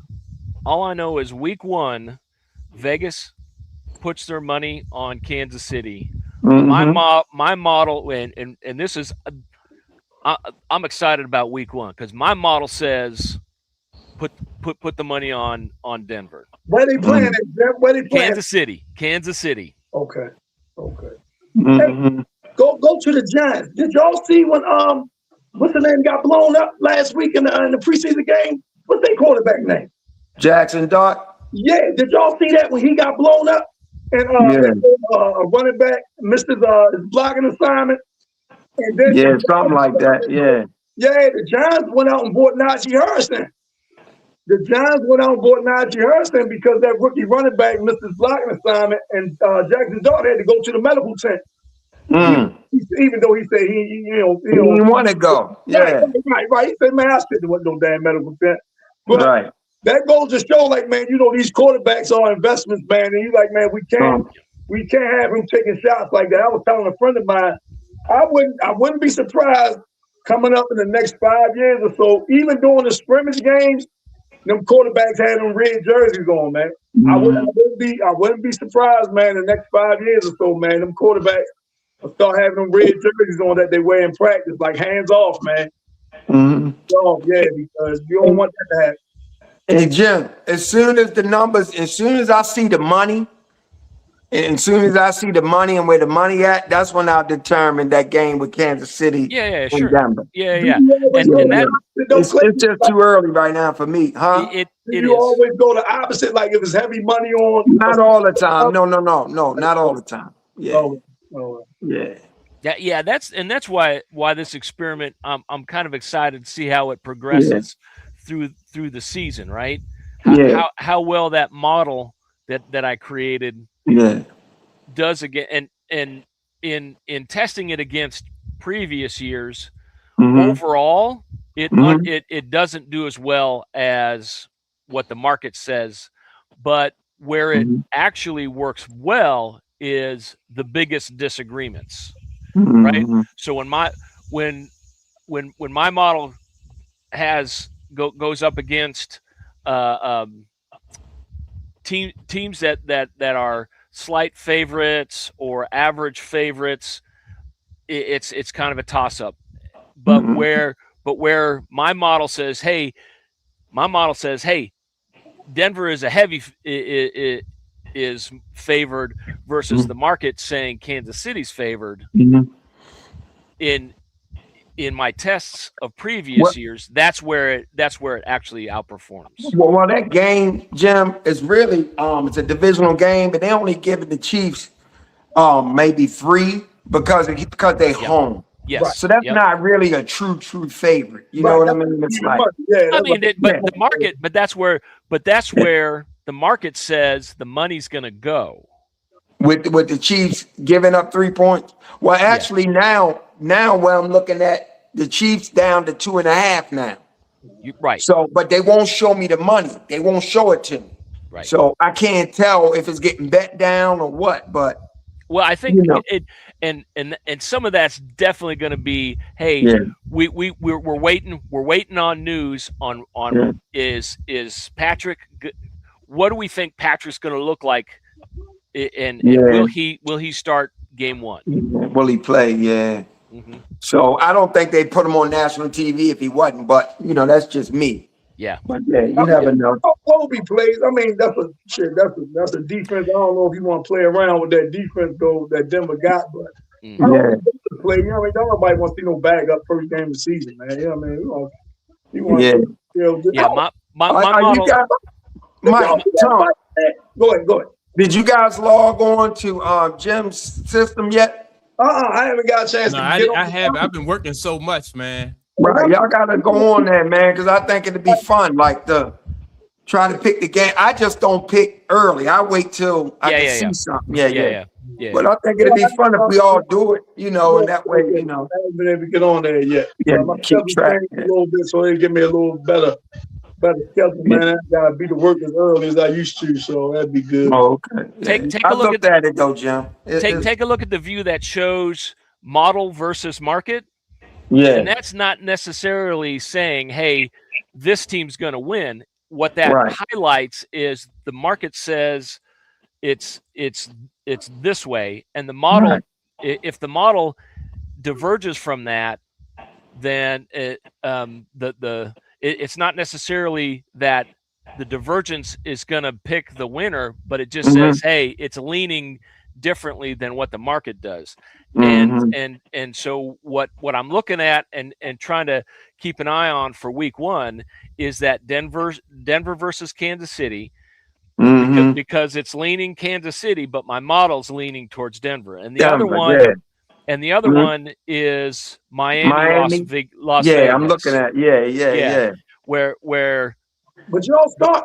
Go ahead. I'll let y'all finish. No. I was just gonna say the market's leaning towards Las Vegas, but my model's leaning towards Miami. Would y'all start Mendoza out there with the Raiders? Would y'all start him? They're not going to look great. He hasn't looked great.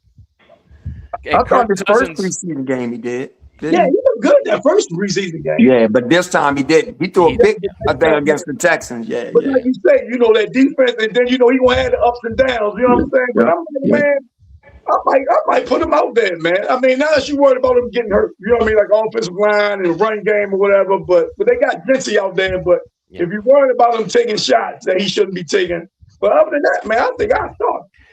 He's kind of a Baker Mayfield kind of cat when it in terms of not being afraid. He'll take the hits. Who, Mendoza? He got some size though. He got some size. He ain't as small as you know what I mean. Right. Yeah, he's a big guy. Yeah.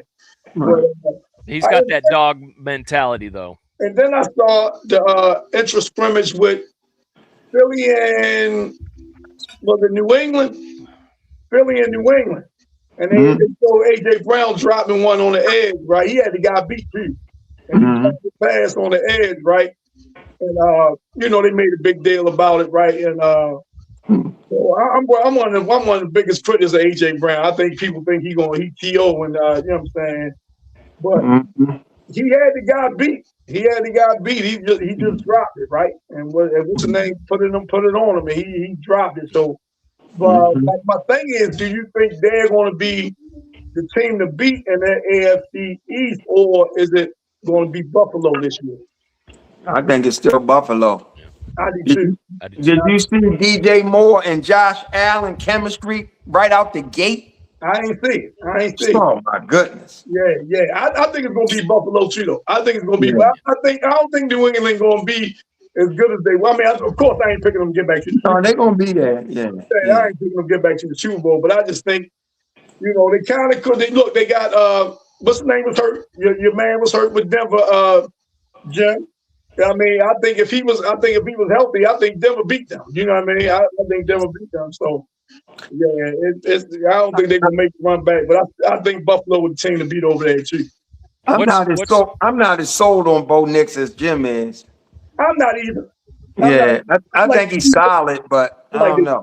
So that's why I like Denver. It's enough game tape out there on him now, Jim. But go ahead, what was you gonna say?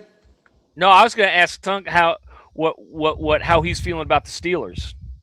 Man, man. To be official, I'm protesting them this season. Why? Protesting them this season because my man Mike T gone, man. That's my man. But he stepped down though. Right, he didn't get fired. Right, I know he didn't get fired, man. But you know what I'm saying. But I'm protesting this year. But the guy out of Penn State, Aller, he looked good that first preseason game. The second preseason game, I didn't see it, right? But I just saw the score, and they got shut out. And Mike McCarthy, he's another one of them good play callers that we talk about, that we speak highly of. He's another one of them good play callers, man. But I don't know what Aaron Rodgers got left in the tank, to be honest, man. I don't know what he got left in the tank. Seeing how those quarterbacks played in preseason, I know it was just preseason, but do you ever question Tomlin's decision and the team's decision, I should say, on the quarterback situation all those years? All the time. I said that Ben bought a viable back up in behind Ben, but Ben didn't want it. Ben felt threatened, and then the GM at the time didn't want to. He placated to Ben, and all of that, you know what I'm saying? And that hurt the team, man. It really did, man. It really hurt the team. That's one thing I respect about Sean McVay out in LA. He sat Stafford down. I'm getting ready to draft Ty Simpson. But this ain't got. But this just because you toward the tail end. Sometimes you gotta have these conversations, and you gotta let these guys know when your days are numbered. The team gotta still move on. But you know what, Klay? Go ahead. Yeah. Go ahead, Jim. You good? Go ahead. No. I was just gonna say, yeah. I mean, and that makes sense. Dude's in his 17th year, 17th, 18th year. He's got to know. He's got to know reality. Right, man. Right, and you know what, Clayton?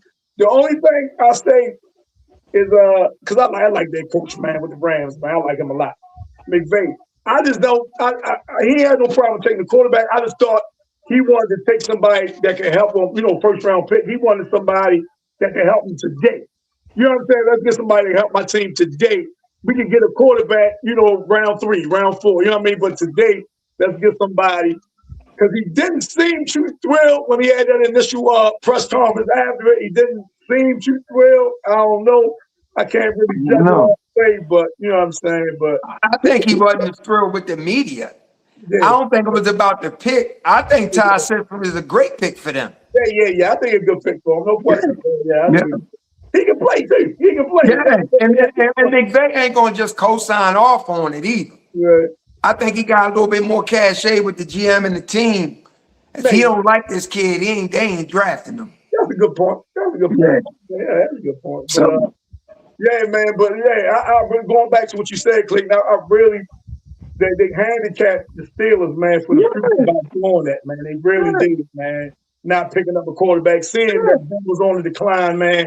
They could have had somebody, man. And then you go out and get Aaron Rodgers. Damn, you know what I mean? Ben could have stayed then. You know what I mean? Yeah. That's the case. That's Ben stayed. You know what I mean? So. And that's my only thing. That's my only thing with Tomlin. Like, I think he's a phenomenal coach. I love him. Right. But I don't think he was able to develop quarterbacks per se. I don't think he was because he was more defensive minded. Right. That was his bread and butter. Yeah. That was his bread and butter defense. Yeah. So being able to bring in talent and stuff like that, and I don't think, you know. They said one of them networks, I don't know which one he's on, but they said one of them networks, man, offered him a contract. Well, they let him look at a contract that are like, man, the longer you stay here, the more you get paid. You know, they try to incentivize him to stay as opposed to going back to coach. So like and then with Tony Romo getting that DUI, you know what I'm saying? It's like a spot open. Now I don't know the networks. Maybe y'all can tell me what networks are who worked for who network, and I don't know that. But you know what I mean, with Tony Romo getting arrested and stuff like that, you know what I mean? Right. Yeah, he done. I think they moving J.J. Watt in his spot, if I'm not mistaken. I'm not sure. Let me ask y'all about that Tony Romo situation, right? So y'all think he should be out of broadcasting for what he did? He just got caught drunk driving, right? No, I'm not saying that, but I mean, just drunk driving. It wasn't murder. Yeah, but what he did. But no, that's what it was. A drunk driving. Say he was on his way to see his grandmother or something. Yeah. But I think he's done, Mike, on that platform. Now he might come back and maybe he being sort of lower ranked college football games or something like that. But maybe at that level, I think he's done, Mike. I think he's done. But the dude Sanchez, what's the guy named? Mark Sanchez? Mark Sanchez. Oh, right. His situation was different. His was, man, because he got the older guy wound up stabbing him or something, man. Guy poked him to get him off him and stuff. It was bad. I don't know what those network standards are. I just know Tony Romo had a long run, and I can't say whether he should be there or not. I don't know, but obviously, I think it's probably going to end up being more that CBS wants to use it as a way to get out of paying that big contract. Probably, yeah. And it's probably like, hey, we got a chance to walk away from this thing that we did with all this money. Yep. And might be. I think people like Tony Romo though on TV. You know what I mean? So he's a likable guy. They say he's not bad, but I ain't mind listening to him. You know what I'm saying? But they say he had gotten worse over the years than what he was when he first came in. I don't know. Because it wasn't like I was tuning and I got to check a game out that he's calling. You know what I'm saying? Right. Every game that, I was listening to that he was on, I enjoyed him. You know what I mean? He wasn't like Chris Collinsworth. It wasn't like him. Yeah. You know what I'm saying? It wasn't like that. So, I ain't mind, listening to him, anything like that. All I know is that the preseason has taught me that Kyler Murray is QB1 in Minnesota. Yeah, that's a no-brainer. Yeah, but here again, I don't like them saying JJ didn't perform well. You got to look who he was playing with. So, and he still threw that 50-50 ball down the field. He set up that first scoring drive yesterday. They just couldn't cash it in. So, yeah, but he also threw away a gimme touchdown. Okay, wide open guy. That's fair. Just missed him. I'm just saying, give him time. That's all. No, he's good. Yeah, he's definitely good QB. I like his skill set. No, he's just when it comes to side by side with Kyler Murray, Kyler Murray's the man. Hey, Well, Jim, you already knew that was going to happen when they brought Kyler. That was a no-brainer. Yeah. Yep. he ain't no good QB, Jim. No, he not. He ain't no good. Okay. All right. Whatever you say, Tom. He ain't no good QB. Whatever you say, bro. I ain't saying he is. I'm saying give him time. You know, he ain't no good. I just can't handle when people see one game, one season, and they make a determination on a guy. Well, you know, this is a microwave society, though, Clayton. You know what I'm saying? Yeah, I know. Unfortunately, that's how it is, man. It's so high. JJ's got what it takes to be an NFL quarterback, and that's where he's at, and see what happens. And we'll see what happens. Yep. That doesn't mean he's going to make it to the top. Doesn't mean he's going to make it as the worst. Nope. He's got what it takes to be an NFL quarterback, and it's a league of hey, what can you do right now? It's a merit-based league, and he either sinks or he swims. I think it has more so to do with this, Jim and Clayton. If he was drafted like Shador was in the 5th round, I think he'd probably be on his way out. But because he was drafted top 10, there's more leeway with him. You know what I'm saying? There's more grace given to him because but that also is an example of why they drafted him higher. Because there's perceived value. Right? If they didn't have perceived value, you're right. Yeah. You're right. Let me say that about this, right? Because people could say the same thing. People thought that the other guy, what was his name? Shador Sanders, they thought that he could have went higher, but they thought that they were trying to undercut his value by drafting him the way that they drafted him. But no, the pundits, the draft guys were saying his value's up here. The NFL insiders, the NFL executives were saying, no, his perceived value to us is down here. That's why that there was a lot of confusion during draft day. Yeah. I tell you what. McCarthy was hurt too, so that's another reason it's hard to evaluate him because he been injured. So maybe he wouldn't have been out of here if he'd have got drafted like Shador if he was injured. You know what I mean? You never know. Yeah. But Mike T, Sunday Night Football, NBC.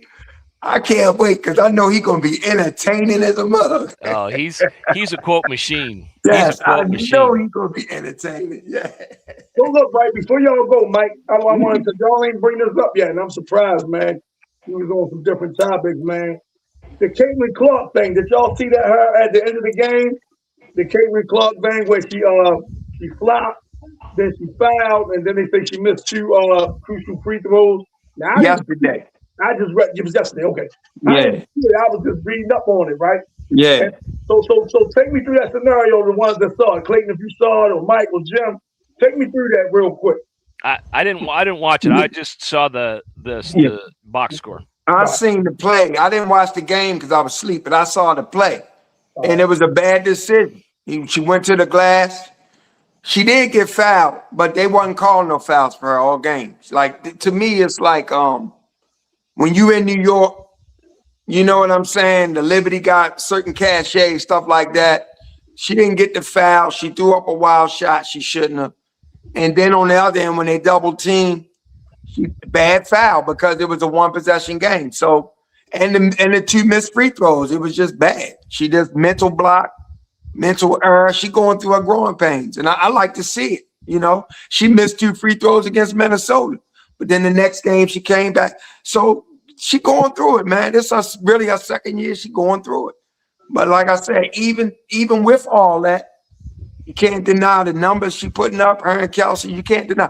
So it's good to see her going through this stuff. I just hope she gets she grows out of this, not being able to control her emotions. I hope she grows out of it. But right now, she's frustrated. You know what I'm saying? So it wasn't a good look. Even with being kind of that focus on her Yeah. frustration when they're not winning. They're still winning more than they're losing. They're Oh, still my number one, goodness, and they're still number one in the East. Yeah. I mean, Yep. they're playing well as a team. Yep. So Yeah. I mean, the fever's going to be okay. Yeah. Yeah, but long as they here stay again. healthy. Yeah, but here again, I just don't think this year. I still think they still too young. Even Kelsey Mitchell been in the league for 9 years, but they still too young. Because even before that, Minnesota's winning it all. I'm not sure because you never know what can happen in the postseason. My team's winning it all. I hear you, but I'm not so sure.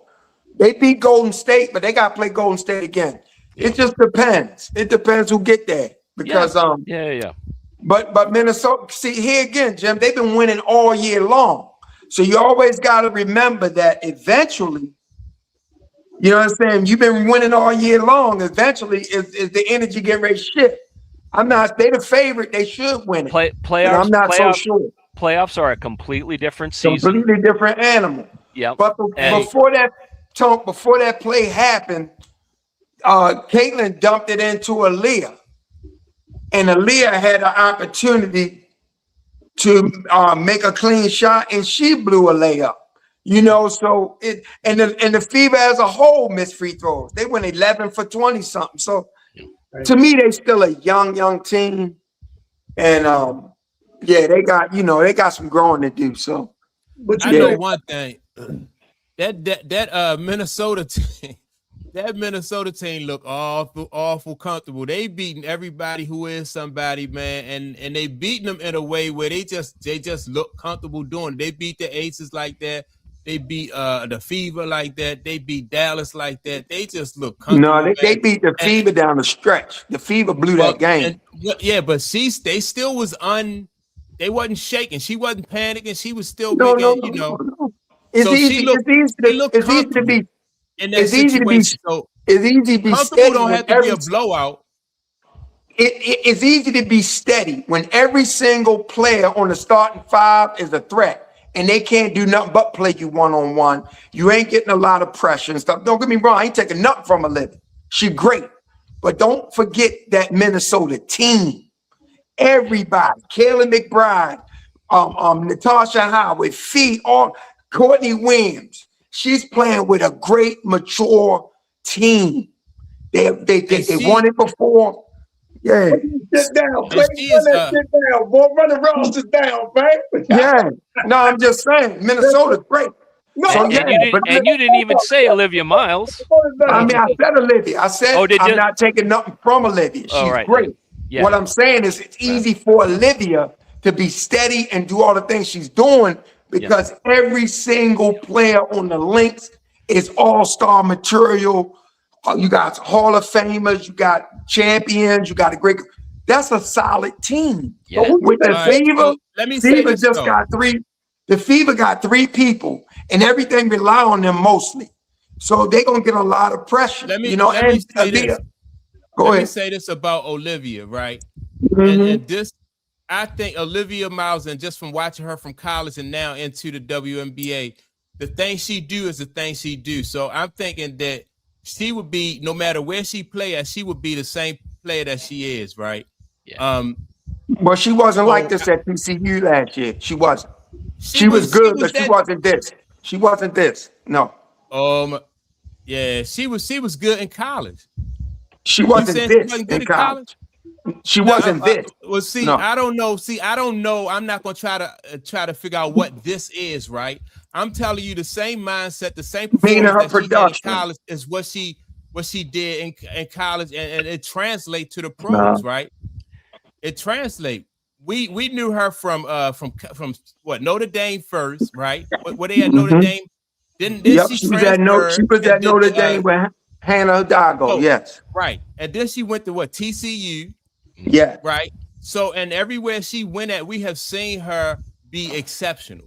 So that's No, what not I'm at saying about it. TCU. Not at TCU. She was good. Not at TCU. She wasn't. She could that not. player at TCU. She was She- not exceptional, Mike. Go ahead, Jim. Who was the best player on that team at TCU? She was the best player on the team, but She she was. couldn't. Oh, okay. She couldn't carry the team, No. right?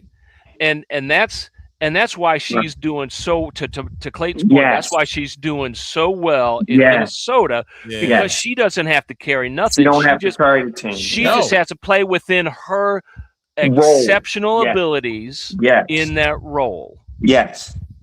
And So she's she a great. role player? No. I'm just saying she's great, Mike. She's great. But what I'm saying to you is she wasn't this in college. You understand what I'm saying? She didn't carry TCU far. She didn't make this kind of impact in college. Now she's on a great team. I'm not saying she's not great. But what I'm saying to you is it's easier for her to be great when you got those great players around. You can't constantly pressure her. You can't. You got to play everybody honest. Don't get me That's wrong. true. I'm not saying she's not great. Well, let me ask you this: is she better than Caitlin Clark? I don't think so. I think she finishes around the basket better. But here again, I can't see Olivia everything coming. See, Caitlin has to play, make, and score. Olivia don't necessarily have to score, but she scores because it's wide open, and the way they play, she's taking that shot. She's taking a shot. She's taking what the defense give her. But I don't necessarily think that you can put an Olivia Miles on that Iowa team and they go to 2 championships. I don't think you could put Olivia Miles on that 2023 FIBA team and they go to the play. I don't think you can do that with her. I don't think so. But I'm not saying. You think if you put Olivia Miles, if you put Caitlin Clark on this team with Fee, you think that she'll be able to do the same things that what Absolutely, Olivia Miles is doing? because it ain't no pressure. You got to play all them one-on-one. Absolutely. And, it's a difference. I mean, that's fair, but you don't understand, Mike. Caitlin is getting pressured all the time. She's got Kelsey Mitchell went for 37 the other night, but Caitlin only had 10. If Caitlin don't put in that 20, they don't win. And vice versa. If Caitlin they won last year, they almost made it to the championship without Caitlin, though. Remember? Yeah, last year, but they had all-stars on the team. You had Natasha Howard. You had a different team, Mike. Yeah. What are we talking about, bro? No, I'm talking about excuses, right? Every time it ain't an excuse. I'm just saying it's always to you. a different reason. It's not a reason. I'm not saying that Olivia ain't great. What you asked me, do I think she's better? I think Caitlin has a greater impact on her team than Olivia does. But last year they almost went to the championship. They had a better team last year. So, the team better without Caitlin? Say that again. The team is better without Caitlin then? No, I'm not saying that. What I'm saying is the FIBA as a team last year, they had a better roster, man. They had a better roster. Huh? All right, so the FIBA's big 3 is Aaliyah Boston, Kelsey Mitchell, and Caitlin Clark, right? Aaliyah and Caitlin is still young. Yes, but go ahead. No, that's their big 3. So I don't know. I just like what I see in that Minnesota team, man. I like it too. I'm not saying we don't like it. You asked me, you said how Olivia is playing. What I'm saying to you is it's easy for Olivia to play that well when she's got all that around her. That's all I'm saying. That's not taking nothing from her.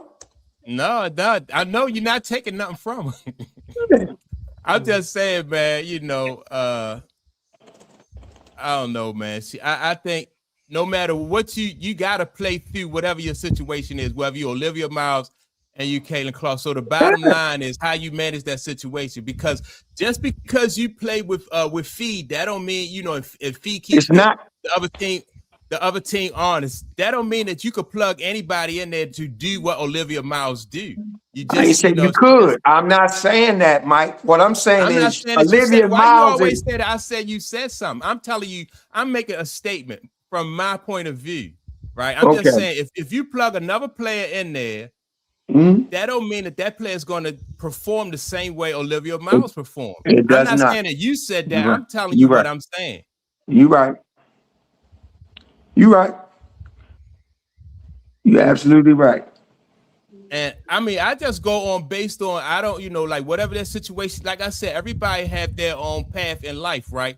And so it's you have to make the best of what your path is. You can't say, if I had Fee on my team, then I'd be different. Right. You know what I mean? And, So and it I is think, what it is. And I think Caitlin is making the best out of her situation. She is too.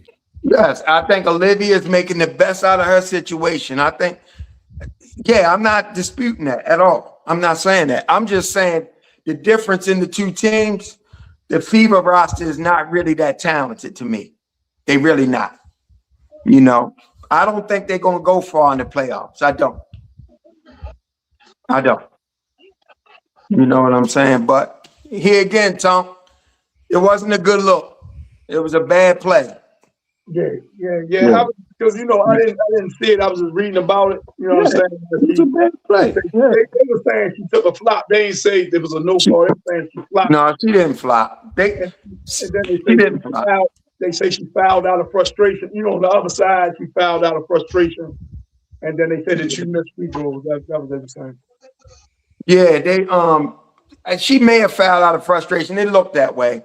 But here again, she didn't flop though. She just didn't get a call. She didn't flop. Yeah, but anyway, they got that tag for her. She a flopper. Man, when you look at these games slow down, it's a guy that break down his films, man. You should see how much they grab that girl, man. They grab and tug and grab and tug. She the only one get played like that, to be honest with you. Yeah. Sometimes there's, if a team know that they ain't gonna call it, they gonna do it. Yeah, exactly. And that's what they should do. That's what they should do. Yep. That's what they should do. Right. But yeah. Anyway, man. Yeah, Olivia Miles, great. She actually getting ready to get the scoring record for the rookie. Yeah, She getting ready to break Caitlin record. But you got to remember, Caitlin did it in 40 games. She doing it in 44. So I like her, man. I like her. I was telling her, I'm a fan of hers, man. Olivia, yeah, I'm a fan of hers. I like the way she plays. Yeah, I like the way she plays. Like how she plays too. Game come to her, she make really good decisions, right? Yeah. So, yeah. But hey, man, have y'all been checking out these private runs? Rico Hines, y'all ever heard of Rico Hines? I have. Well, that's what during the summer. That's where the NBA players go at. They have like private runs. You got everybody in the NBA. The Detroit. I was watching the guys from Detroit Pistons run. What's the kid? A-Cuff, VJ Edgecombe, all those guys, man. Man, they be getting some good runs in those Rico Hines private runs, man. They just okay. So is that NBA sanctioned, right? No. The only reason I say that is because if you like A-Cup just got drafted by who drafted him? Mike, was it Sacramento? I think he is in Sacramento. I think Sacramento. I'm only saying this because if I draft them, I don't want them playing and nothing like that and wind up getting hurt. That's all I'm saying. Now I don't know if this is going on now or it was, last year or whatever, before the draft or whatever. I ain't know, but yeah, you know what I'm saying. But if I'm in Sacramento, like, look, man, I don't want you playing that. I don't know that's what these cats do every off season though, right? They go out there and they go to the lab, they keep their skills sharp, and they play, best against best in these games. Yeah, that's why who I was watching the Cade Cunningham, him and where is it? Where is this spot? Like where the venue? Different spots. I know, like they got a spot in California, and then I seen him play at different spots. Like they just private workouts that he be having around the country. Well, private runs, not workouts. Private runs he be having around the country, right? And the NBA players be showing up, man, and it was some nice runs. Hey, they on YouTube. Where did DeRozan go? Did DeRozan go somewhere? Did he sign somewhere? DeRozan. I don't know where DeRozan at. I thought he signed somewhere. Okay. I don't know where DeRozan at. Cade Cunningham, I was just mentioning, just thinking that damn, he could help him in Detroit. You know what I'm saying? He could, take a little bit of that scoring burden off Cade Cunningham in Detroit. So I don't know. I don't know where he signed or whatever, nothing like that. I don't know. Looks like he signed with the Nuggets. Yep, that's it, Jim. That's it. He signed with the Nuggets. That's exactly it. Yep. So he out there with Joker now, and Murray. Is Aaron Gordon? What's up with Aaron Gordon? Is he coming back? Aaron I Gordon? don't know. You know, he be hurt. He been getting hurt a lot, man. He been getting hurt a lot. The Denver man, when they traded away, what's the brother name, man? The Porter. When they traded away him, man, I thought that was a vital mistake, man, because not production wise, like Clayton, you know what I'm saying, always, talking about, but I think he was just a piece that he could defend that position. You know what I mean? You could get 15 points out of him a night, man. And I just think, man, them losing him, man, they wasn't as versatile. They wasn't as versatile as they were when they had him. What y'all think about the Joker going to Boston? I heard the Joker to Boston, and I heard the Joker to the Lakers. Yeah, I heard him to Boston. Real talk. Yeah, real talk. Man, Joker don't strike me as the type of guy that want to move around a lot. Seems like he want to go back, from Serbia or something with that horse farm. It seems like he just want to, go back and, tend to his horses during the off season, man, and he come play ball, win MVP and shit, and then go. But I think it's a conversation going on between the GMs. You know, I think Denver talking about moving him, and Boston inquiring about it. Because he has. I like him better in Boston. I do too. I like him better in Boston with Tatum than I do with the other guy that's over in LA. But Clayton, he hasn't signed that extension. He can sign it now. He had it. So maybe Denver getting nervous that he might not sign it. You know what I'm saying? Maybe. He might want to move on from him before he just take a walk. You know what I'm saying? Right. Maybe that's making them nervous. He hasn't signed that extension yet. Yeah. But I think if he wound up in Boston, that's a good look. The East really gonna be thick. You know what? If you get him in Boston, they better stop shooting all them damn 3-pointers. I know that much. I think they will. I don't think they will either. They will ask you, Mike. You know what I'm saying? They will ask you, man. It's ridiculous, man. How many threes they shoot, man? You think they're gonna be like shoot more threes than like most teams around it? Like I think who shoot a lot of threes? OKC shoot. Yeah. I mean, like they shoot more threes than what we used to seeing teams shoot back in the day. Anyway, right? Yeah, everybody. It's like when you shoot them. Yeah, but man, I think Boston had a couple games, man. What they attempted 83s in a game or something. That was crazy. Man. Yeah, in the game they attempted 83s or 60s in a game or something, man. You have to make that part of your offense in this day and age in the NBA. Right. You have to. Right. You know what I'm saying? And we can't deny how entertained we was last year with the league. But you know what? I think we was more entertained with a team Spurs like and the Knicks. Right, who didn't shoot a lot. OKC didn't shoot a lot of them. I think we was more entertained because it was almost like played like a throwback type style of ball, where they weren't just launching threes all over the place. You know what I'm saying? San Antonio did. Remember in the finals and they lost their game there, that big lead, and they kept shooting them threes, and the Knicks came back. And it was like they didn't know how to play different. That's the thing I was scratching my head about, man. Like they don't know how to play a different type of ball. They only know how to just shoot threes and live and die by them. And that goes to coaching, man. Michael always talk about coaching and stuff like that, man. And that speaks to that. That speaks to that. Yeah. And I don't understand why it's so hard to coach those guys at that level when you know that, you know what I mean, if you live by the three, you die by the three. If those threes, like when we was young, like if your shot was off, then you get closer to the basket and you work your way out. Right. You don't have all game. You make in-game adjustments. You don't have all game, to down to the 2-minute warning and then see if you get, And then if you play with other shooters, you know what I mean? If you play with other shooters, you stop shooting and, let the other guys shoot. I ain't on tonight. You know what I'm saying? Let me keep my points going to the basket, mid-range, free throws like that. Like, no, I'm just going to stand out here and shoot bombs all night, And that's my only problem with Tatum, man. That's my only problem with Tatum, man. And I'm a big fan of his, man. But I think this guy, man, 6'8", man, with a handle, got a bag. He can get any shot he wants. and I'm gonna use your word, Mike. He settles, man. He settles a lot for that 3-point ball, man. And I think he could do so much more damage if he didn't do that. It's back to what Mike always says. Too. It's back to what Mike always says. You gotta be able to hit that mid range. Yeah. It's hard to get away.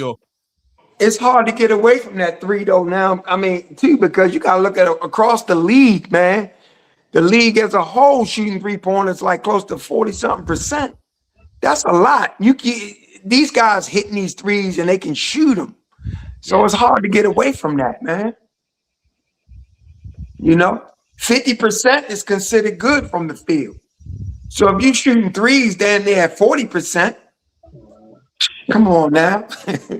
And it has to be hard to get off it because no one does. No one does it. Yeah,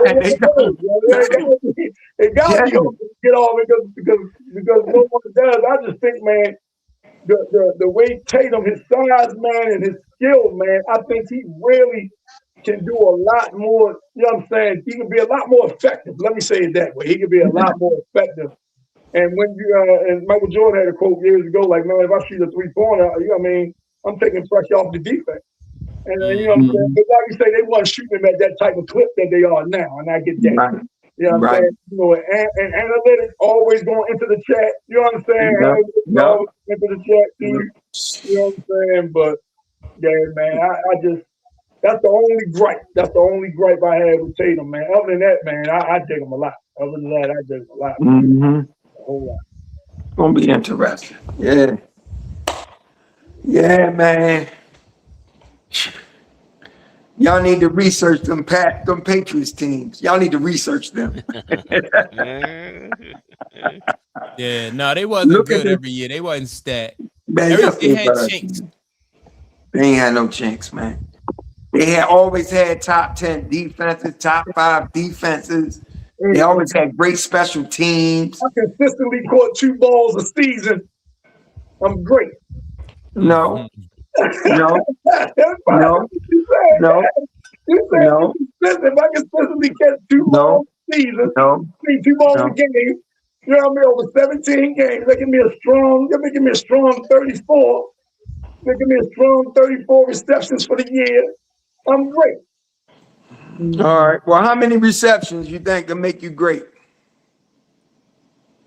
I wouldn't necessarily you have to do it over a course of, some time. But I'm thinking anywhere the type of offense you're in, I'm thinking maybe like 80 catches a year, 80 or above. About 80 or above. Okay, so how many catches you think Wes Walker averaged? Wes Walker had a lot of catches out of that slot position. This is where I give credit to the coaching staff. See, but when we talk about Zay would be more effective as a slot because he gets free release and stuff like that, right?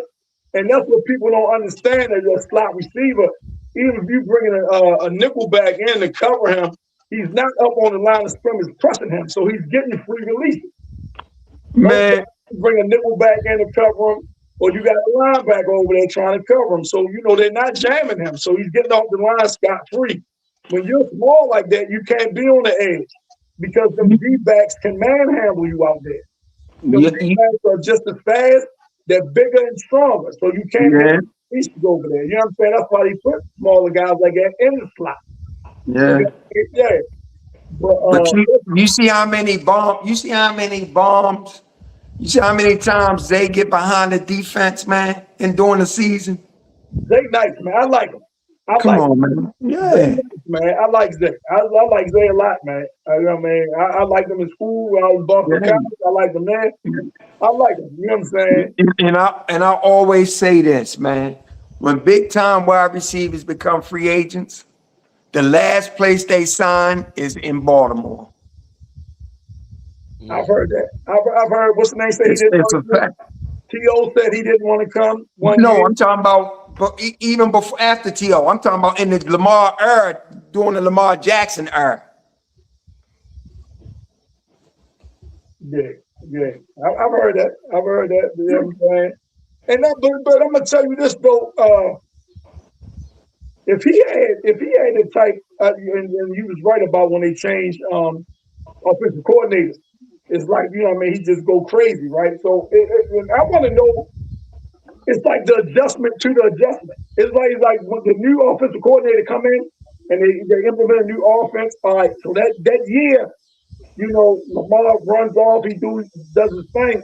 But then the next year, defenses say, okay, this is our answer to that offense. They Yep. don't have an answer to the adjustment. You know what I'm saying? They don't have an adjustment to the adjustment. It's continually evolving, man, and you got to stay up on it. And sometimes the adjustment comes when the postseason happens, because that's a whole new season. They didn't watch you all year, all that game film. Then when you get in the playoffs, That's right. They know what your tendencies are and things like that. You right. You right. absolutely, Yeah, you right. absolutely, yeah. So, yeah, I ain't knocking him. Like I said, I think he's great. I just don't think if he could make all the throws, he'd be killer. He'd be killing the league completely. And I think they will win a Super Bowl by now. So listen, is Aaron Donald really coming back or not? Yeah. He ain't out there practicing for nothing, man. All right. Okay. I don't think he out there practicing for nothing. I think they're trying to work out his contract. Yeah, I don't want to get my hopes all up, man, and him and Miles Garrett together, man, and he don't come back, man. You know what I'm saying? I don't want to get all hype about him coming back, and then he was the name. Man, he coming back. Yeah. I think he coming back. So Yeah, even if he don't, the Rams still legit. Shit. right. That's right. That's right. Hell yeah, they are. Hell yeah, they are. But yeah, man, y'all go on Jim Model, man. Check that thing out, man. Hey, Jim, put it So in we the can have chat. some fun this football season. Jim, put it in the chat again. We'll do. We'll do. Have the link, man.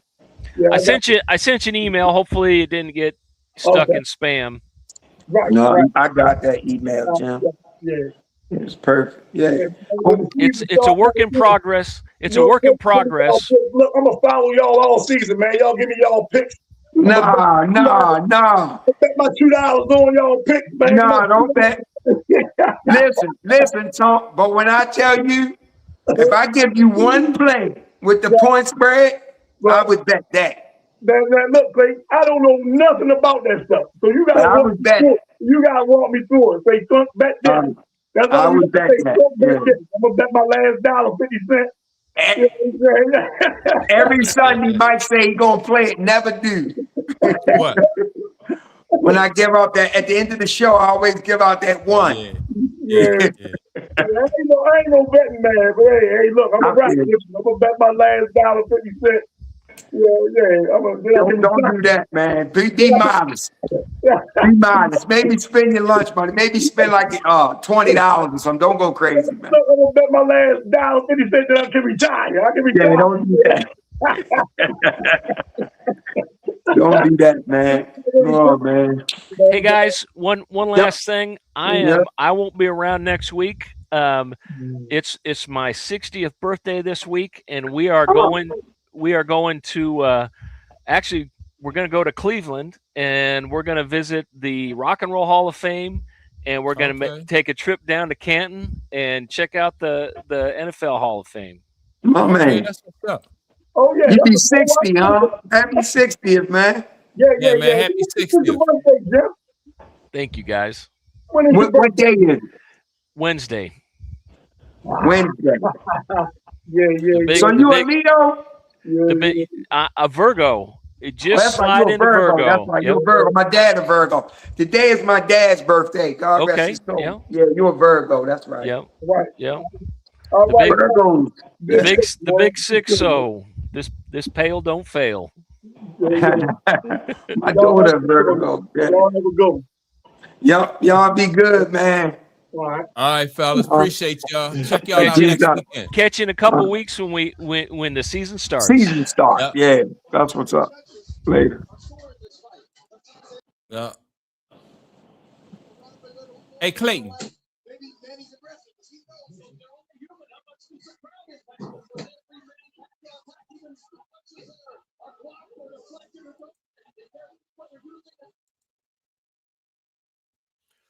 I appreciate everybody who tuned in. Make sure to like and subscribe. Also, don't forget to leave a comment, and I'll check y'all out next Sunday at 11 a.m. Peace.